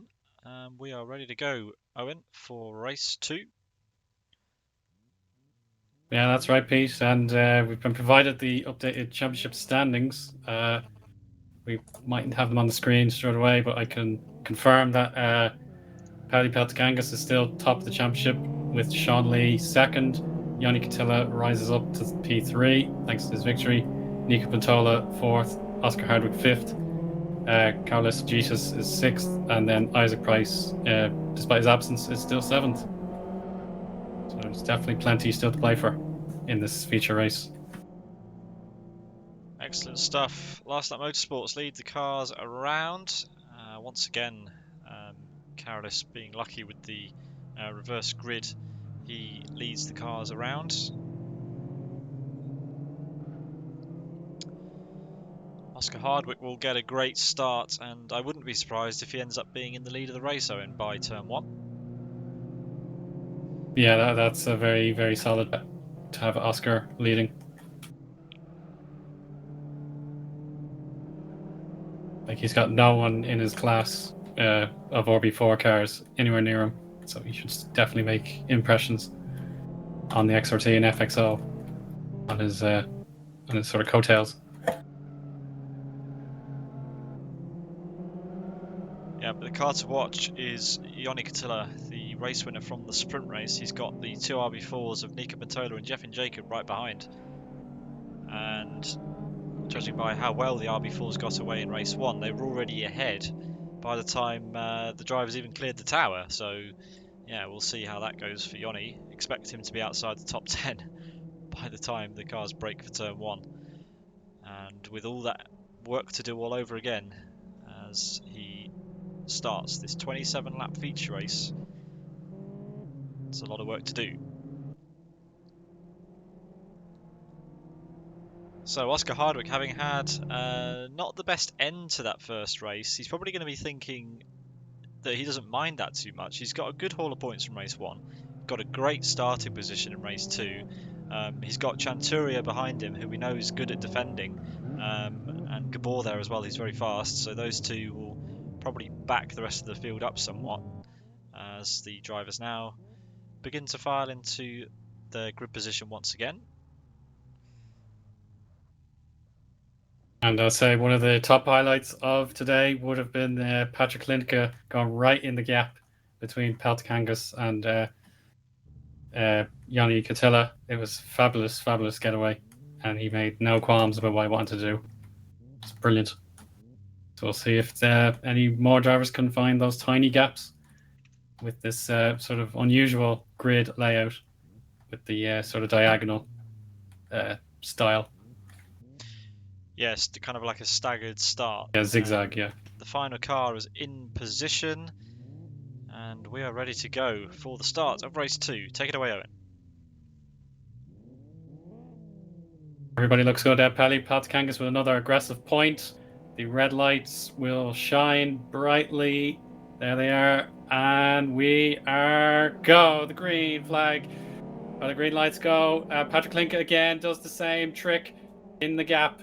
But it is Oscar Hardwick. Not the greatest getaway. Madritas is on the inside. Last Lap Motorsports. He could actually hold it into the hairpin. The other drivers are forming a tidy 2x2. Here we go into the braking zone. Yeah, that's Sean Lee on the inside as well. He could find P2 is in his future. The other drivers in the midfield look to be okay. But surprise, surprise, Carlos Madritas is the race leader in Sector 1. That is surprising. I thought Oscar was going to have him, but yeah, the XRT not as bad at the start as we thought, and that means that Sean Lee also in the XRT with a great start up into P3. And yeah, Lindke strong as well with Adam and Nico behind him. And as expected, Yanni Catilla with the poor start has actually dropped further than I thought. He's in P13. That's crazy. Oof, that's highly unfortunate, but there's still plenty of time. Sean Lee defending really, unfortunately, could be wide heading into Tarzan. He's got the RB4s all over the shop. Down the outside goes Lindke with Adam Brown with an absolute bumper slap. But it's not enough for the Subaru. It's a very, very dramatic first lap here now. Lindke tries into the chicane. And Chanturia overtakes Pantola. Great move if he can hold it. Yeah, almost it's held. tagged the back of Adam. Adam's got a good run onto the oval. He's side by side with Lindke already as we come across start finish. awesome stuff from all these guys. Adam Brown way below the apron, nearly touching the grass to make his defense work. Linka will brake as late as he can. It's okay for Adam Brown. Oh yeah, that's good. But it is P4 or P5 now for Adam. Very good move. So, yeah, sorry about that. He's Yeah, going to P5. defend again into Chapman.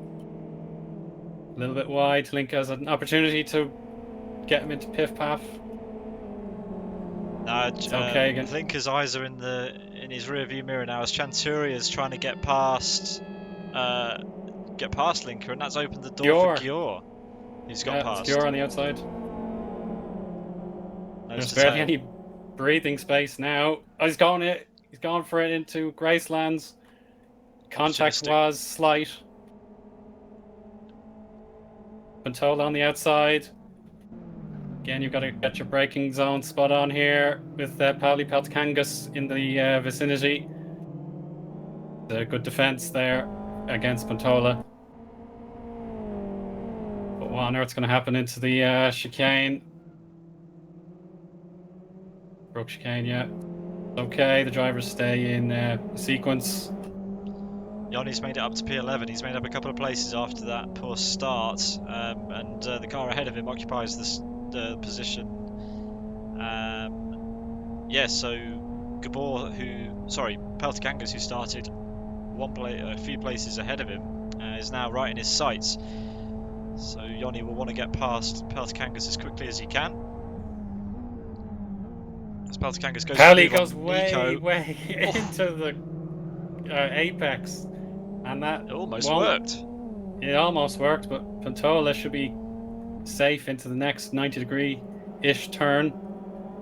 Now the AstroTurf could give Pauli a go for Chapman. We're watching on that's board made from it. Yanni, and That's that's a great move. That was set up all from his braking into turn 1. He put Nico right where he needed him and held it around the outside of Yentwood. Awesome stuff. Chanturia is going for another move, or rather, Gabor Gior was loose into Kirby, and that opens up Gracelands for the number 08. But is he vulnerable into Tarzan? Looks okay to me.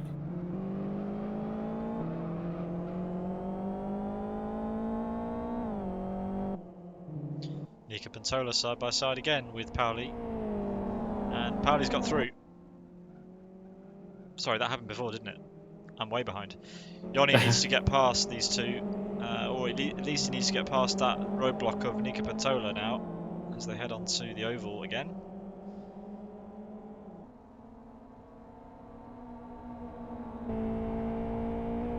And just behind our battlers in the top 10, Jared Mead has just about kept himself ahead of Jacob Jeffen. The slipstream hasn't benefited that or before. So Jared Mead stays in 11th. But wide goes Nico Pantola, and that's Yanni Catilla through. That's for position. Yeah, Yanni back in the P9. top 10. Nico bleeding places, which I'm surprised to see in that RB4, if I'm honest.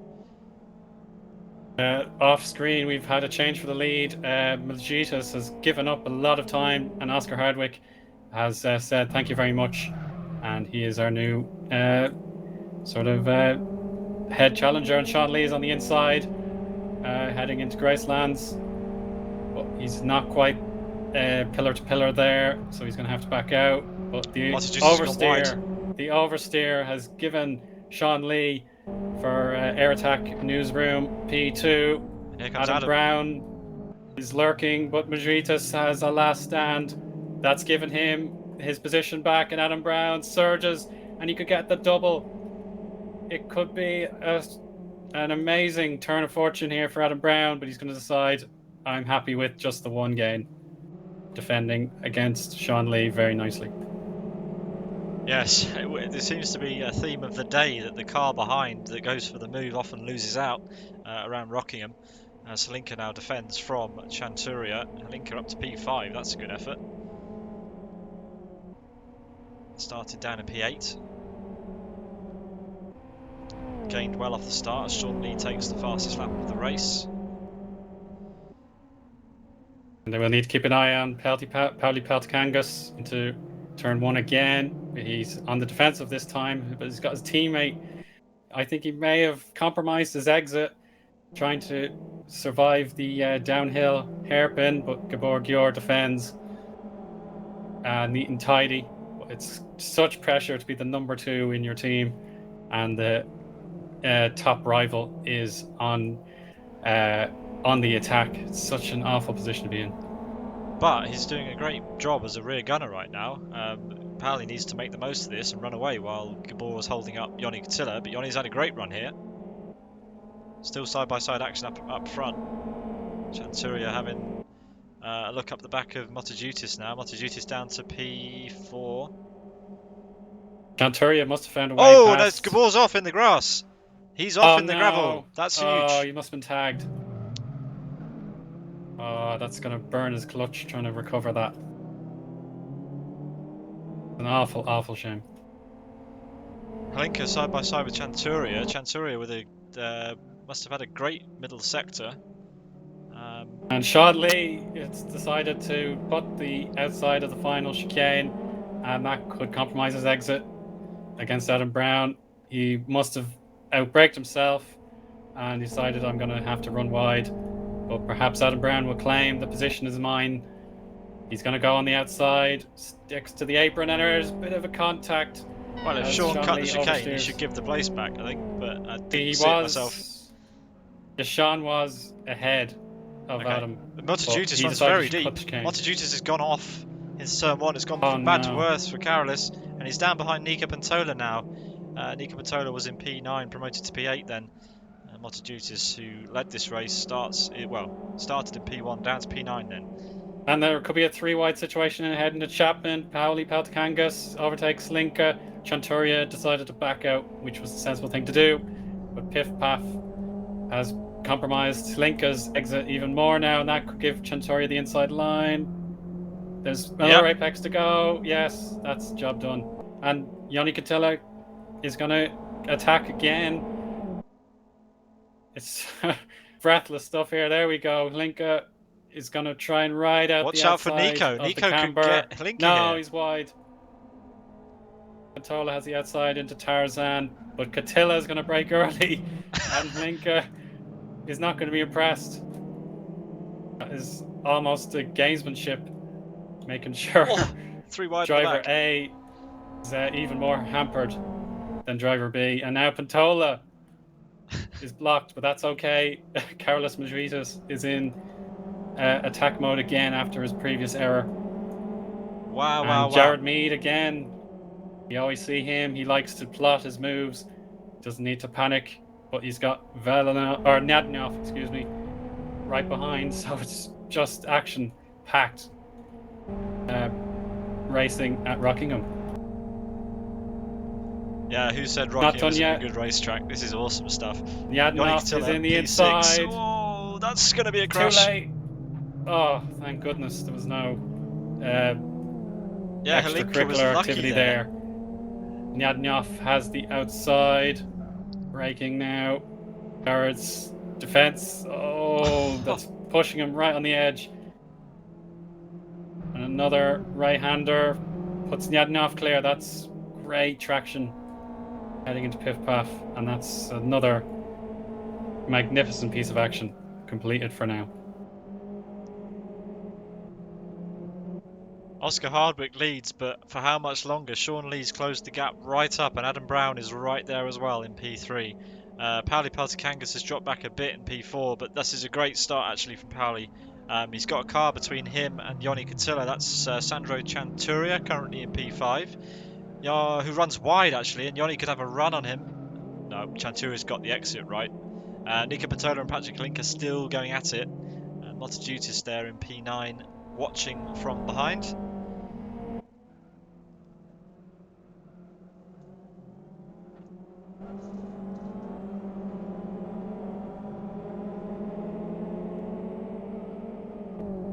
And Adam Brown back in his opportunity to attack. He's watching Sean Lee, who is going for the lead. It is Oscar Hardwick holding the inside through the oval section, and now into the hairpin. Whoa, what a switchback. Oh, he's gone for it. Oh, it's a little too aggressive. And now that presents an opportunity. Oh, he's tagged Oscar off the road, and Adam's going to try and go for this move around the outside. More contact. That was a crazy switchback attempt from Sean Lee there. Super late. Was on the outside, swung to the inside, went too deep, and it didn't quite work. And now there's just pushing going on here. They need to be a bit careful that they don't push each other off the road. Pally Partakangas is only a second, well, less than a second behind. Oh, that is a big, Oh, Adam. big slap from Adam. I don't think he'd be allowed away with that. No. No. The sort of vigilante justice, it may be too late to carry out, as Pally Partakangas is now in position. But Adam Brown wants the race lead now. He doesn't want to be penalised for his move, so he's going to try and make Oscar's life a struggle now. But it's not done into Tarzan. Could be done later on into the Brook chicane. But Pally Partakangas attacks Sean Lee, not quite. And now we have a four-way battle for the lead. Awesome stuff. Pally Partakangas is best placed. He's got the fastest lap of the race so far. It looks like he's got the best pace in his car. He's also got the most ballast. Let's see what he can do on Sean Lee into turn one. Sean's not going to make this easy. Well, in fact, he actually does make it quite easy. He moves to the outside, not defending the inside. Pally very late on the brakes. This is going to be close between him and Adam. Oh. Oof. Well, he made the move on Sean, tagged the back of Adam. I'm sure Adam won't mind that much. It might have helped him a bit, but Pally's not done yet with Sean Lee. Sean does back off now. Backing off is the worst thing Sean can do now, because Eoin Catilla is ready for his opportunity to lead this race. But he's going to have 4 overtakes to perform if he's going to do it. But he's going to be really happy to be in this position after the first third of the race. Super Sunday, that's what I'm going to call today. This has been an amazing set of racing that we've been watching here as Eoin Catilla sends it up the inside or into Gracelands on Sean Lee. Let's see what happens on the brakes into Tarzan. Sean goes defensive. That's going to compromise his exit, especially in that XRT. And up ahead, Pally Partakangas is going for a move on Adam. Adam went wide into Tarzan, but that benefits his exit speed. But it does offer the opportunity. Oscar, I don't know if he's going to be happy with that entry into the final chicane. No, his exit is fine. The tyres. Adam's going to be... well, he's got the legs on the straight because of the ballast and restrictor on that FXO. But whether Pally fancies another really, really late send on Adam, I think he's going to go for it. Oh, look at the Down car the inside squirting goes on the Eoin brakes. Catilla, but he may have missed Oh, his braking Catilla's zone. tagged Adam! No! Oh, Adam. That was an innocent moment. He was totally unaware of what was going on between Eoin and Sean. Oh, he's going to be livid. Oh, no. I feel so bad for Adam there. That was really unlucky. Eoin, what were you doing? Anyway, Pally Partakangas is mounting a charge for the lead of this race then on Oscar Hardwick. Oscar's got it all wrong into the braking zone for Kirby. That's going to compromise his exit onto Steel. He's actually got a decent exit, but yeah, Eoin and Sean were oblivious to what was going on ahead and just left the braking way too late. Eoin compromised to the inside and tagged Adam, and carnage in turn one. And there's a penalty, Eoin Catilla, for avoidable contact. No question about it, but it was lap 5 that he's been flagged for rather than that most recent incident. Okay, so there's possibly more penalties on the way for Eoin. What was the penalty? Do we know? It just says causing an avoidable incident from he's going in race the pits, direction. so I'm guessing it's a drive-through. Yeah. Drive-through penalty for Ioni Cotillo. Chanturia now mounting a charge on Sean Lee.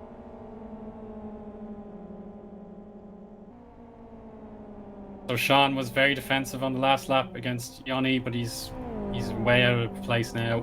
Chanturia should have the position. The Dean hairpin is Chanturia's to lead into. That's good job. All of a sudden, he finds himself on the podium. Yeah, that's a good move.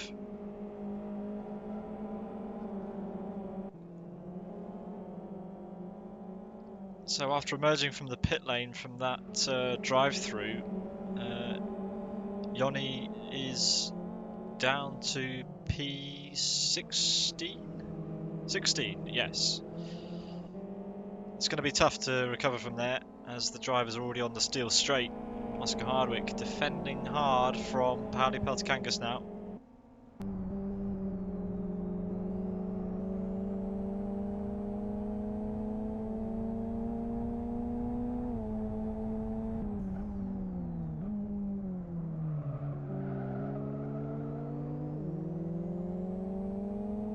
So Pauli Peltokangas is very, very tight to Oscar, but not enough to make a move.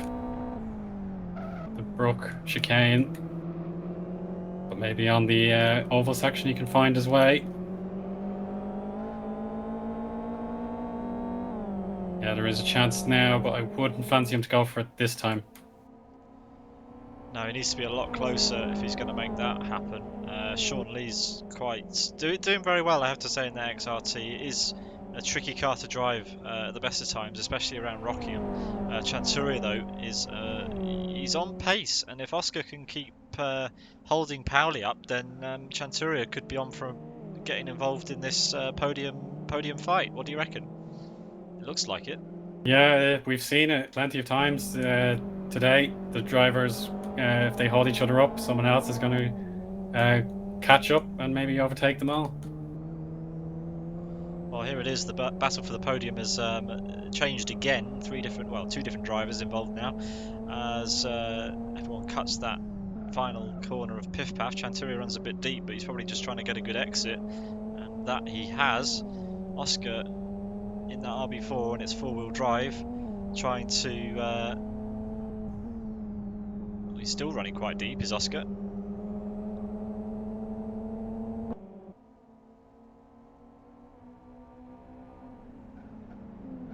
Into Tarzan we go, and it looks like Pauli's trying to do the switchback. Bit of contact. Chanturia's going to have a run now. Chanturia's going to gain.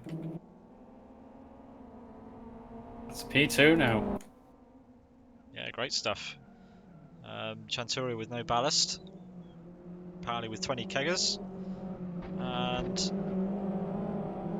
thanks to that little bit of contact, they're going to be all side by side by the time they get to turn 1 by the looks of it. The Falcons FXO had a bad getaway out of the Brook chicane, and it's now potentially a double draft for Peltokangas. He's gotten past 1. Oscar's now getting slipstreamed, but he's actually going to break the toe very intelligently.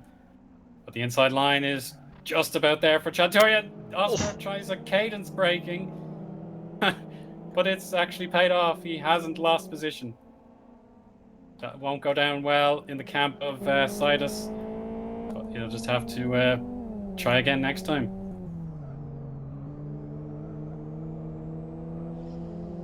Waiting to see what the stewards are going to say about the contact with Ioni Cotillo and Adam down into turn 1 a couple of laps ago. Obviously, Ioni's race has gone from bad to worse. He's down in P15. He's in this traffic with Daniel Baller.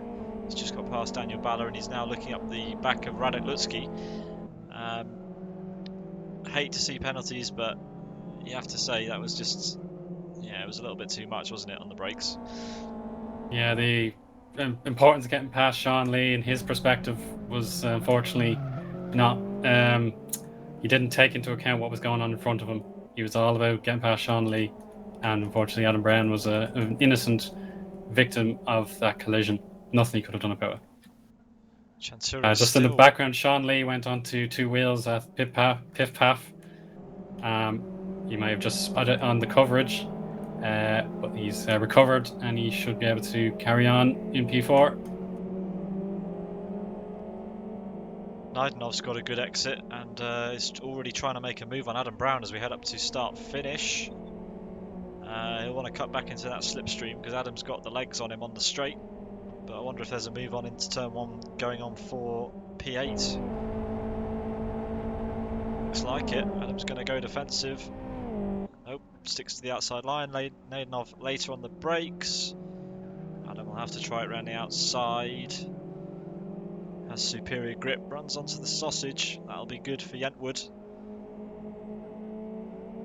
Nice clean racing that. Yes.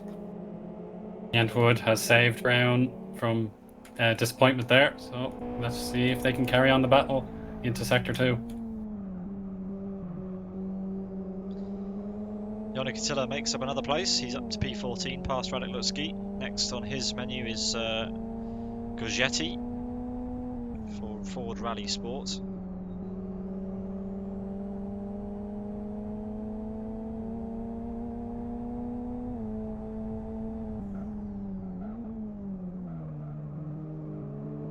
Special mention now for Giorsetti, who had the awful luck after an amazing qualifying in the sprint race. He's now 13th and battling Jari Katila.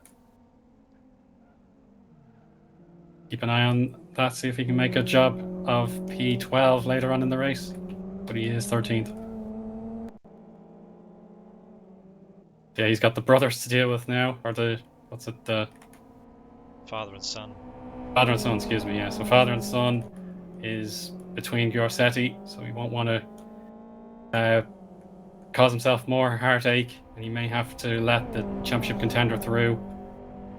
At the moment, he can just focus on his race.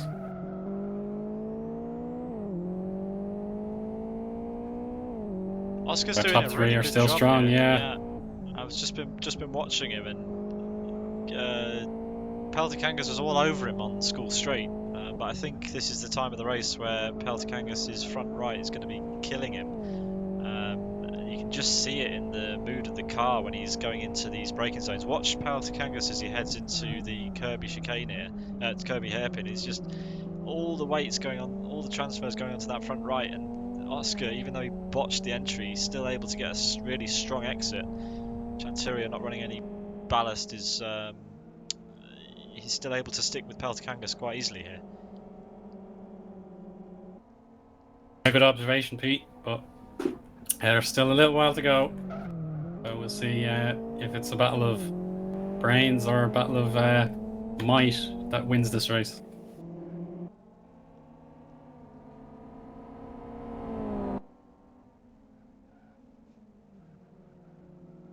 Great to see the top 3 so close. And there is the father-son sandwich on Giorsetti. And You called it. Yanni is through. But it's Giorsetti ahead of them both now, so Jari has gone backwards. Yeah, and it's all about the run onto the oval now for Yoni. Looks like Gojetti got a good run.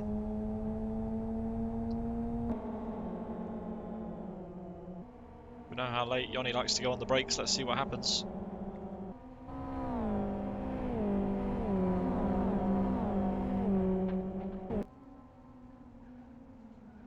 Oh, he's gonna lunge. He is. Wow, Gojetti almost Just spooks on the about. brakes there. Yeah. He did. He was doing the hiding behind the slipstream and then gaining later on with the braking zone. But Giorsetti is doing a fantastic job with the defense, and that's Chapman through and Piff Paff. It should be one at a time here. Follow the leader, so to speak, and now Kirby. Yeah, this is very impressive.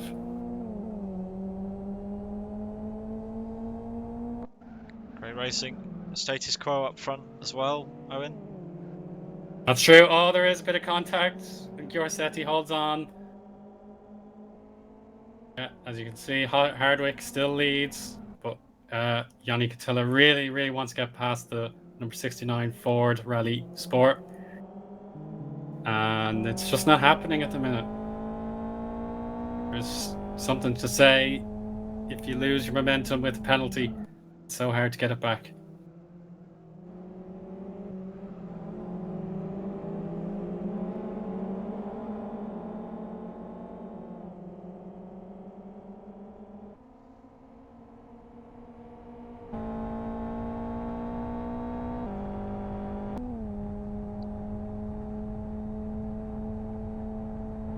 A bit further down the grid, we've got Fonseca versus Velenov for 19th, 19th and 20th.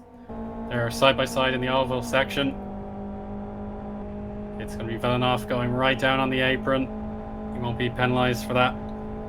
And it's just, he needs to hit his braking zone absolutely spot on with the inside line. But Fonseca holds it, but it's let go. And it is Velenov through into 19th. Good move that for World Class Lions. Back up into 19th place. Lucas Wilson in the gravel at Tarzan.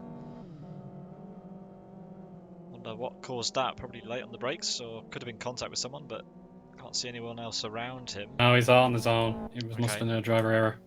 Okay, he's got the leaders coming up on him, so he's got to be careful about that. It's Oh, so he's close between struggling. the top three. He really is struggling. Might want to pit that car just to get it off the track. I'll see his tire temperature. Oh, it's a disaster. He really needs to pit that car. It's got orange, sort of brownish orange temperature on the front. He's got to pit that car. There's no other alternative. Okay, well, hopefully it won't interfere with this intense lead battle, is the only way I can describe it. They were nose to tail completely down the school straight. It's opened up a bit on the oval. That tends to be what happens when the cars exit the Brook chicane. But Oscar Hardwick still leading on lap 18 now of 27 into the final third of the race. And Peltikangas strong on the brakes, as ever. It's not enough. He has to make the position count. He has to be side by side if he's going to get past Oscar. Drive-through penalty, car 30, causing an avoidable collision. As we hear confirmation from Jonathan Prevost, the race director, that Eoin Catilla receives another drive-through penalty for avoidable collision, this time with Adam Brown down into turn 1 a few laps ago. That's a real shame. But there we go. Yeah, more woes for World Class Lions and Eoin Catilla, who look to be on pace. Oh, and he's crashed win. it. He's crashed it. He's hit the piff-paff sausage cane and he's upside down. He is out of the race and that needs a safety car. So there'll be few drivers like Yorsetti delighted with this news, and Lucas Wilson got to pit the car safely. Yeah. But Oscar will be furious that out of his hands the race goes upside down. Sean Lee is going to be really pleased about this. He's got a few laps then to get his tyres a bit more under control. That closes the gap to Gagetti, and you know what happens on the start with that XRT. Yes, it's not a standing start, but we'll expect that XRT to be strong on the restart. As we... when is the safety car? Is the safety car on track? Looking for Stewart now. Where's Stewart? He's just at the hairpin. Yeah, he's at the Dean hairpin. Heading up towards Yentwood now. So he will pick up Mr. Lucas Wilson, who will be waved through, I assume. And then Oscar will go in behind the safety car. Eoin Catilla upside down at Kirby after crashing over the, assumedly crashing over the anti-cuts at Piff Paff. Yeah, I was watching it just as the penalty was declared. He must have obviously lost concentration, or in a fit of rage, he just tried to cut the chicane and over he went.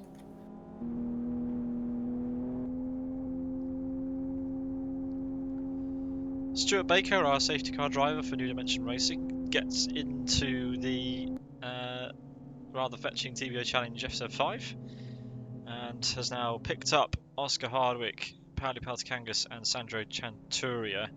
I think the one to watch off the start is going to be Sean Lee. He's going to be wanting to get another podium in. Caution to car 88 for weaving. Yeah, you're right there, Pete. He's got a big opportunity. He wasn't expecting this, but he's got it now, and he's a kind of guy who'll pass up an opportunity when it comes.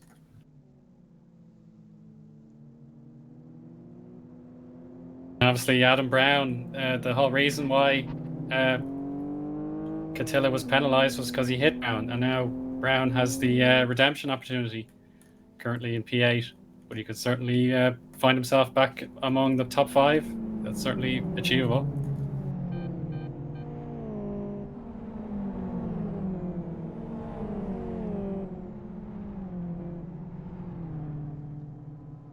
Still a few cars to catch up with the safety car, so there'll be at least another this lap, and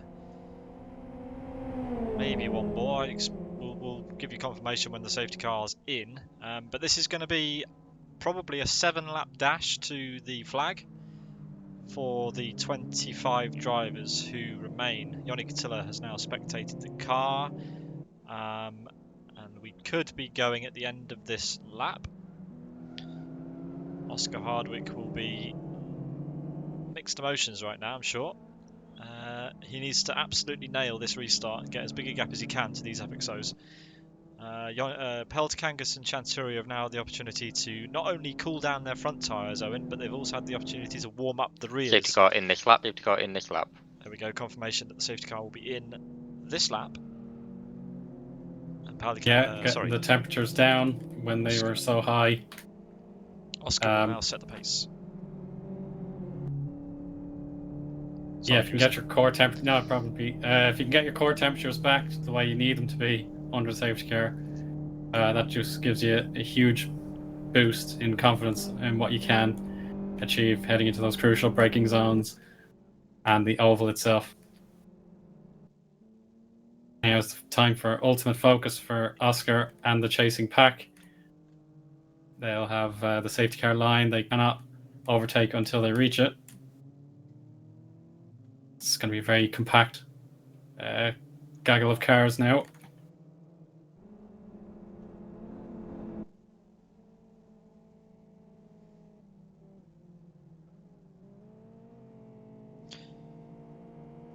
Safety car is in. Oscar has bolted, and we are going again for the restart here in race 2 of Green flag. NDR TBO Challenge. A good restart, that, it has to be said.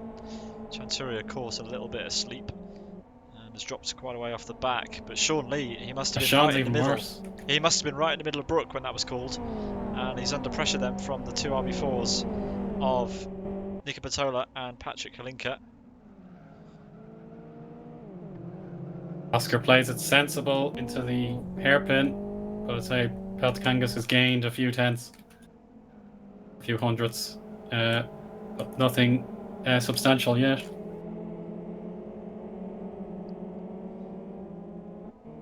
With Eoin Catilla out, this is good news for the likes of Oscar Hardwick and Pauli Peltikangas. Opportunities to gain more points and open the gap at the front, as we've got Daniel Baller off in the gravel. That's at Yentwood.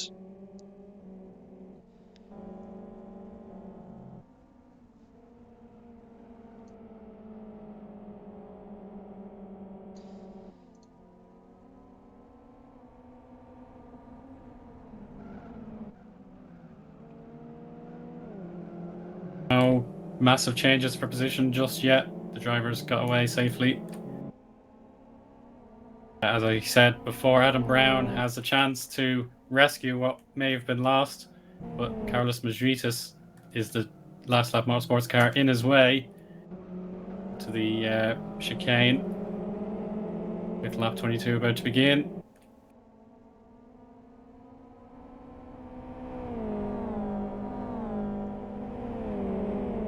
Yeah, brilliant to see 25 cars still running around in this race. Brilliant field of very talented people. Oscar Hardwick's opened up a bit of a gap to Pauli on the oval. That's critical. We know Pauli closes him down into the Dean hairpin, but yeah, Oscar's doing a really good job here at the start. Chanturia has dropped off, and Sean Lee's defending hard. Yeah, under pressure. Yentwood would be the moment. Yeah, Nico's on the inside. He's going to barges his way through into Chapman. Oh, there is a bit of a rub. And in Oh, comes Hlinka! Hlinka. Oh, Hlinka's off. Hlinka goes off. And his hard work is going to evaporate before his eyes, but he could recover it using his four-wheel drive. But he's got Jeffin and Yorsetti to deal with now, rather than going for a potential podium. Yeah, and that promotes Nico to P4 with that move. Sean, yeah, he must have known Hlinka was there. Just didn't want to give up the battle with Nico. Definitely didn't want to lose any more places, and Hlinka suffers as a result. So there's a bit of contact there between Jeff and Jacob and Gajetti. They're going at it. And immediately behind, Jared Mead is on the defensive against Yari, Katila, and Gabor Gior. Well, I think he's held on. Whenever there's a battle in the midfield in Turbo Challenge, Jared Mead is in it. Yeah. Yeah, the Angry Angus is a big green target that the other drivers seem to want to battle with. Well, he's made up the place, and P12 for Jared. He'll be happy with that, I reckon. If he can keep it. Gabor's going for a Adam move Brown on is past Yari. Madrisis now. Adam Brown is through. Oh, and there was contact there. Sorry, we'll point towards Adam. But yeah, Yari was a bit of rubbing with Gabor, and that's cost him. I can't believe how close this still is up front with no change in position just yet. Oscar Hardwick is going to be a man who is very sweaty at the end of this, I imagine. Yeah, he's been put through the ringer around this oval. Well, he'll need to put his clothes through the ringer at the end, no doubt. Celtic Angus only with 5 laps left after this one. 4 laps left after this one, in fact. And down the inside, Carlos Madrisis into Tarzan. Adam Brown does like going as wide as he can, but now we've got Nyadnyov as well. Adam Brown's dreams of rescuing his results. It's not the end of the world just yet. But No. Carlos Madrisis did a great job there. Yeah, good overtake that. Let's see if Adam can have a run back on the oval. He probably will. He's got a good amount of slipstream there.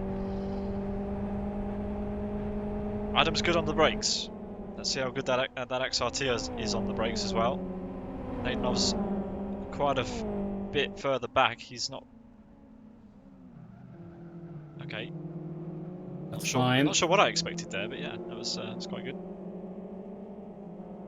I suppose there is the clock is against the drivers now, but there is still potentially 2 laps to go with time remaining. Out of nowhere, seemingly, even though he's following 2 cars, Sandro Chanturia has taken the fastest lap of the race and is running quite deep into Kirby.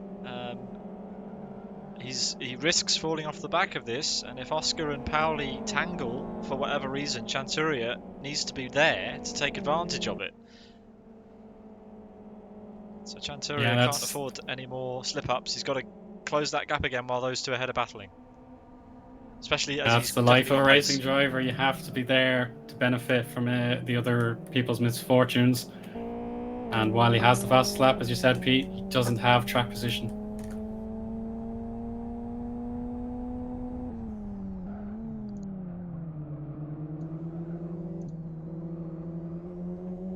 Gabor Gior and Jared Mead on each other's bumpers again.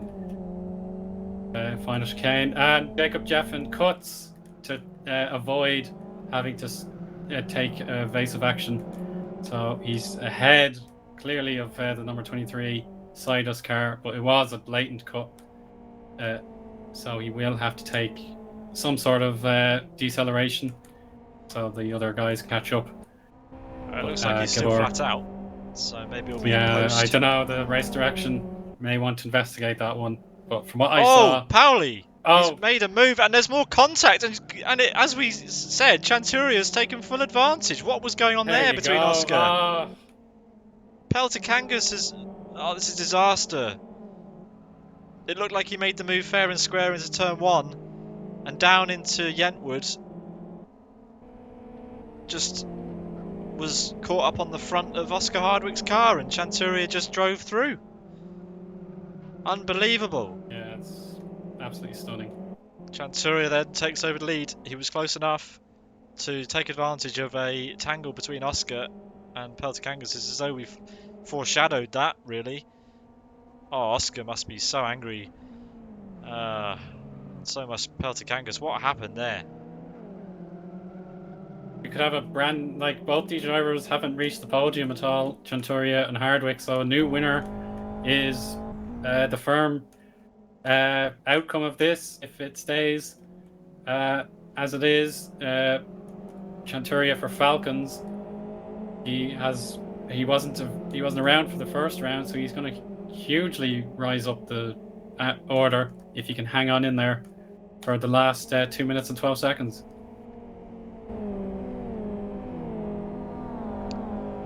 Yeah, so after a safety car restart, which gave the advantage back to the FXOs behind Oscar Hardwick, it's not gone all their way as Chanturia goes very deep into Dean Hairpin there, and he's got a bit of traffic to contend with. Oh no, 2 laps to go and some cars to get around. That's a Ford Rally Sport bailing into the grass. There's a Mr. Lucas Wilson somewhere up ahead as well. Yeah, João Paulo, wasn't that? That was João Paulo, yeah.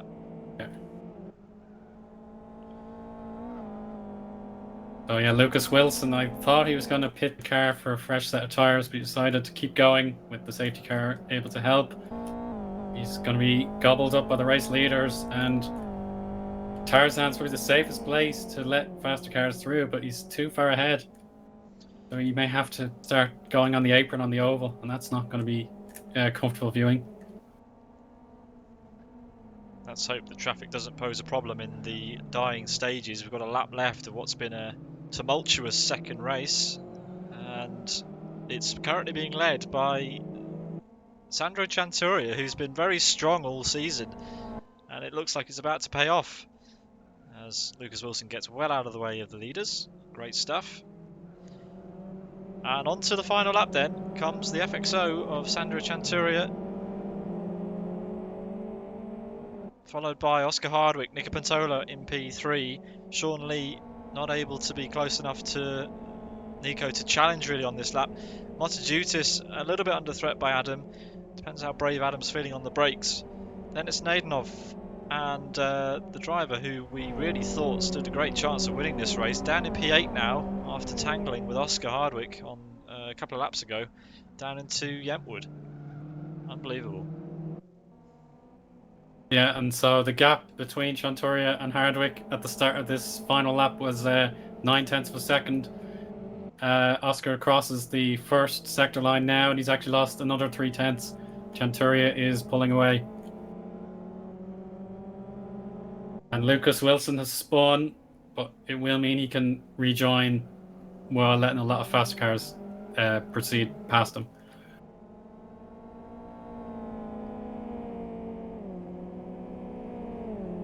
Perhaps the drama is going to be for 5th position, Majuitis versus Brown.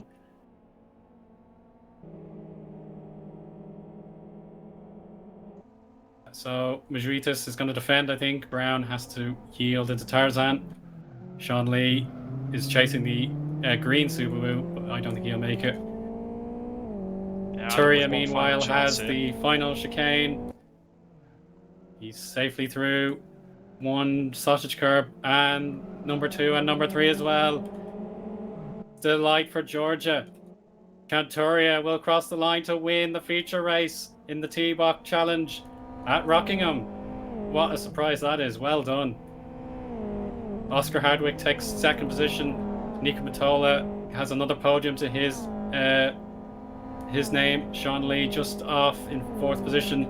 Majuitis holds on to 5th. Adam Brown P6, Yadnyov is 7th. Pali Pelticangas will be very distraught at finishing 8th when there was a huge opportunity to gain. It's Hlinka for 9th. Giorsetti, we're really pleased for him after a tough first race. He completes the top 10. Gabor Gior is 11th for Sidus as well. Jacob Jeffin took 12th position. Jared Mead 13th. Yari Katila hangs on to 14th.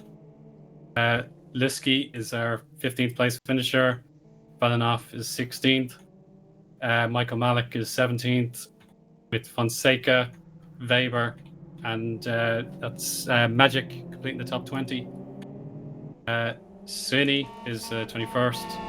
Daniel Bala, we saw him go off. He manages to finish 22nd. Sakis is our 23rd place finisher. Lucas Wilson, we saw his tyre give up on him, but he didn't give up on his car as he takes 24th. And last but not least is How Paulo for Ford Rally Sport. Thanks very much, Eoin, for that. A very enjoyable second race, has to be said. Someone who it wasn't so enjoyable for was Eoin Katila, who ended his race on his roof after a cut. Yeah, that was a race that could have been for him. It kind of went wrong first with the contact that we didn't see with Gabor Gior for Sidus, and then further contact after battling with Sean Lee with Adam Brown down into turn 1. So not the race that Eoin Katila wanted. But here come our podium drivers for race 2. Sandro Chanturia from Georgia will line up alongside Oscar Hardwick, and Nika Pantola returns to the podium. There they are. Great points for those three heading into round 5.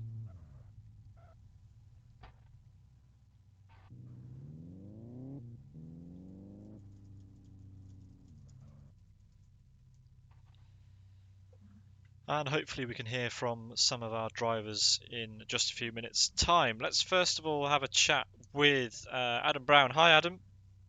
Hello.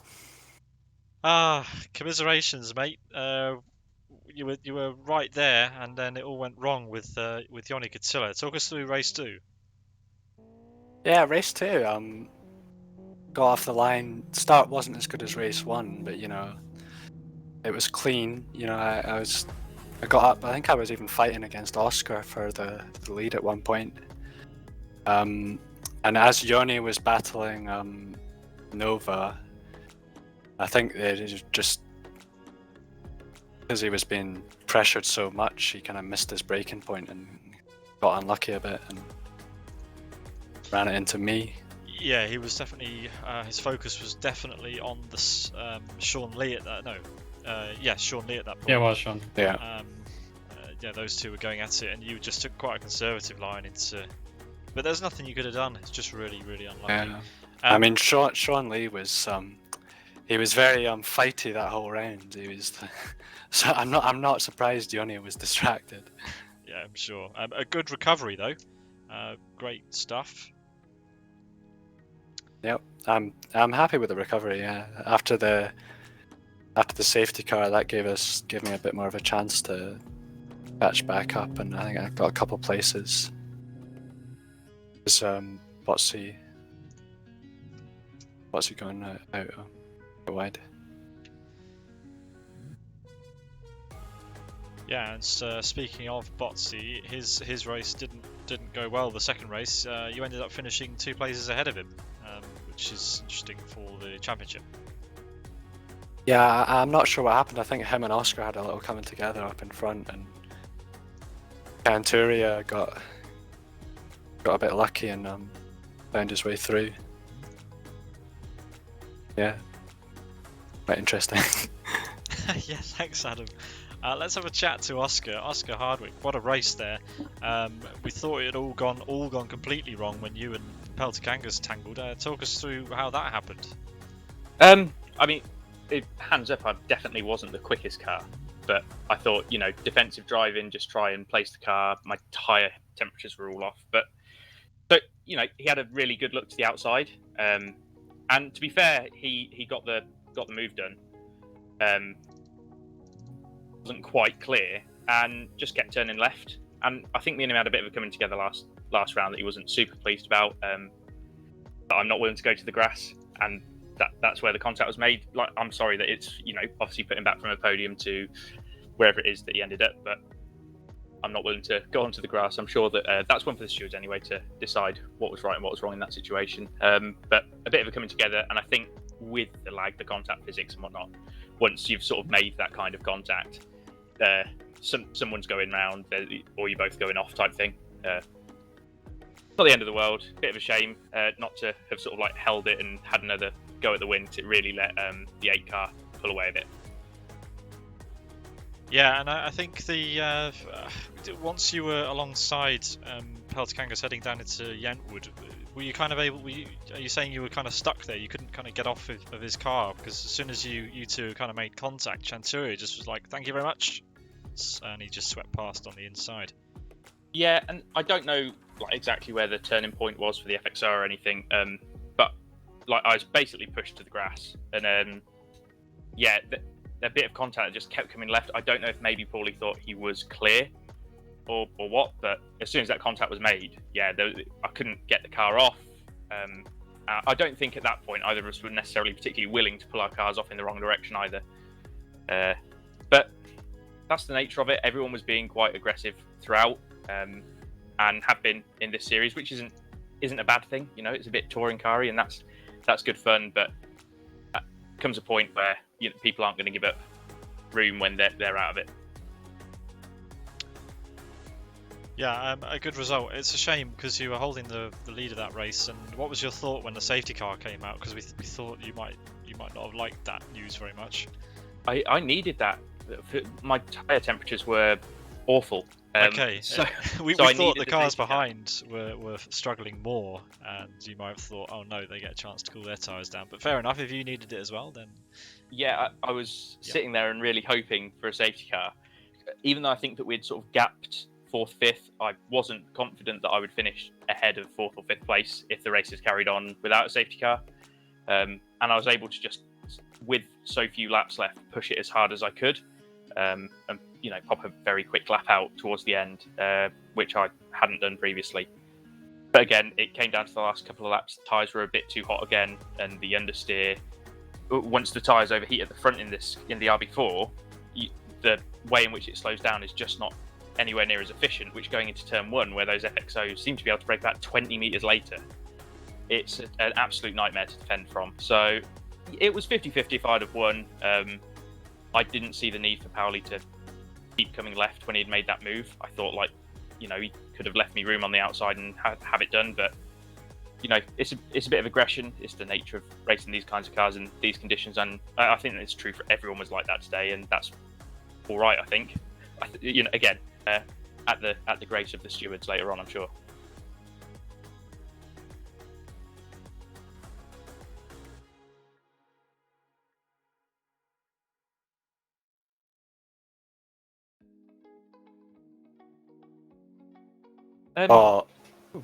You first. Interesting. It almost feels a bit strange driving these Live for Speed cars on a... Well, I suppose it's not a real racing track anymore, is it? It's been knocked down. Yeah. Yeah. It was interesting. This is I think the 2nd or 3rd time I've driven Rockingham on any sim, so a bit of a learning curve and mistakes with the tyres big time in the sprint race. But yeah, it was good fun, and I think the wide track really lends itself to quite exciting racing, which is something you don't necessarily get so much with the other Live Speed tracks. Well, it's only wide at one point.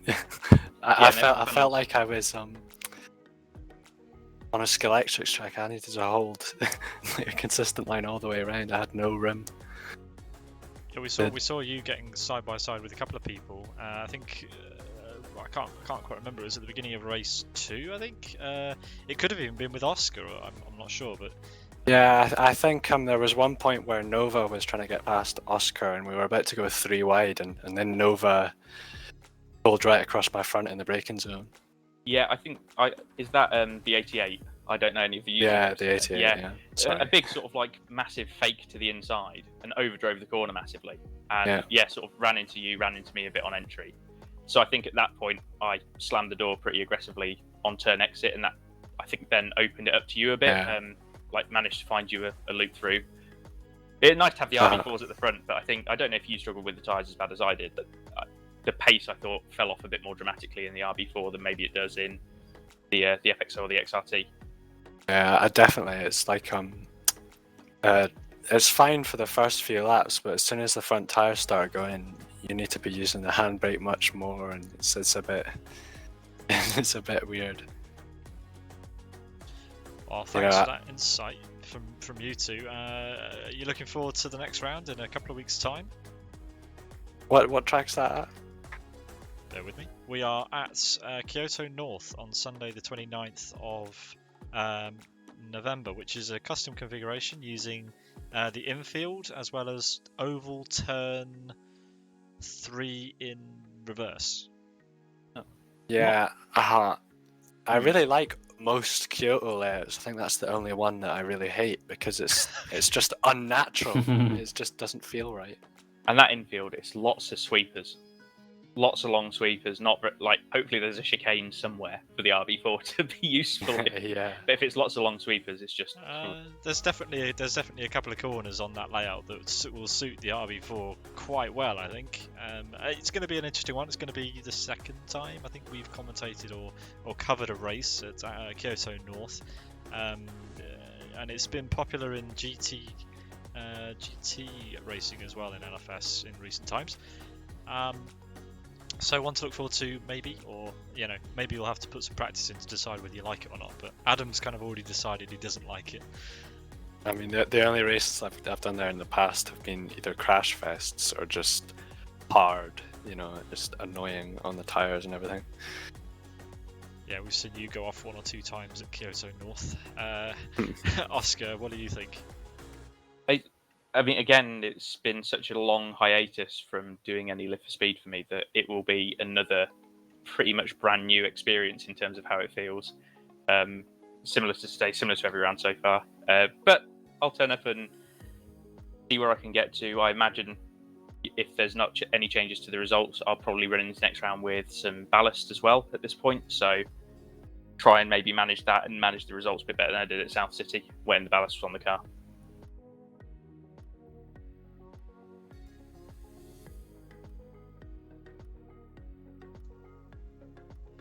Thank you, Adam and Oscar, for those interviews. And we look forward to seeing you next round at Kyoto North. Yes, thank you. Thank you. We have some provisional driver standings results for you guys.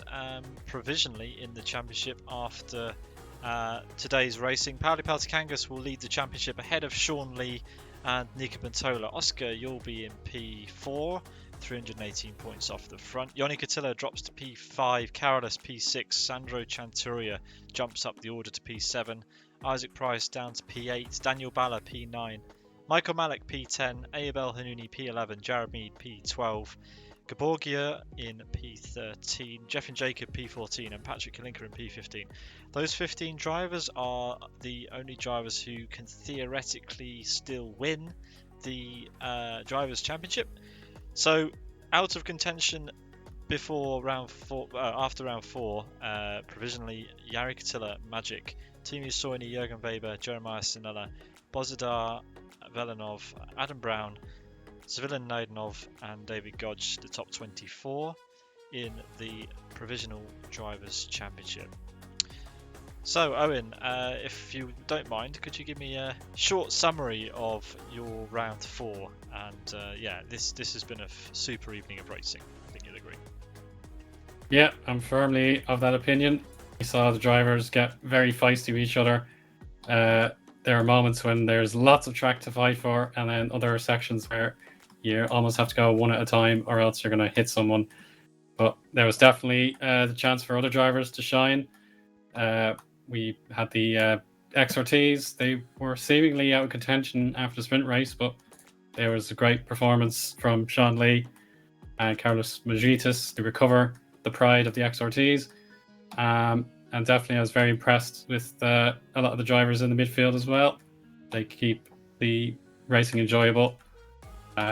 It certainly fills out the grid, and certainly we should take note that we've 6 winners in 8 races. That goes to show how competitive we've got, how competitive a grid we've got in the TBO Challenge. I'm very, very pleased with everybody up to this point. Yeah, 3 race meetings gone. We had, some a small handful of winners, and we've added to it tonight after round 4 with Sandra Chanturia taking the win in the feature race. Awesome stuff. Coming up on Sim Broadcasts over the next few days, on Tuesday we have the return of the Teamwork Racing 2020 Championship, the penultimate race, round 43 of 44. That's Aston North reversed in the FXO, so I'm sure we'll be seeing some of the FXO drivers from the TBO Challenge there to compete in that. That's Tuesday on Sim Broadcast from 8 o'clock. Then we have the first round of Master Race Cars BF1 League. That's taking place on Sunday from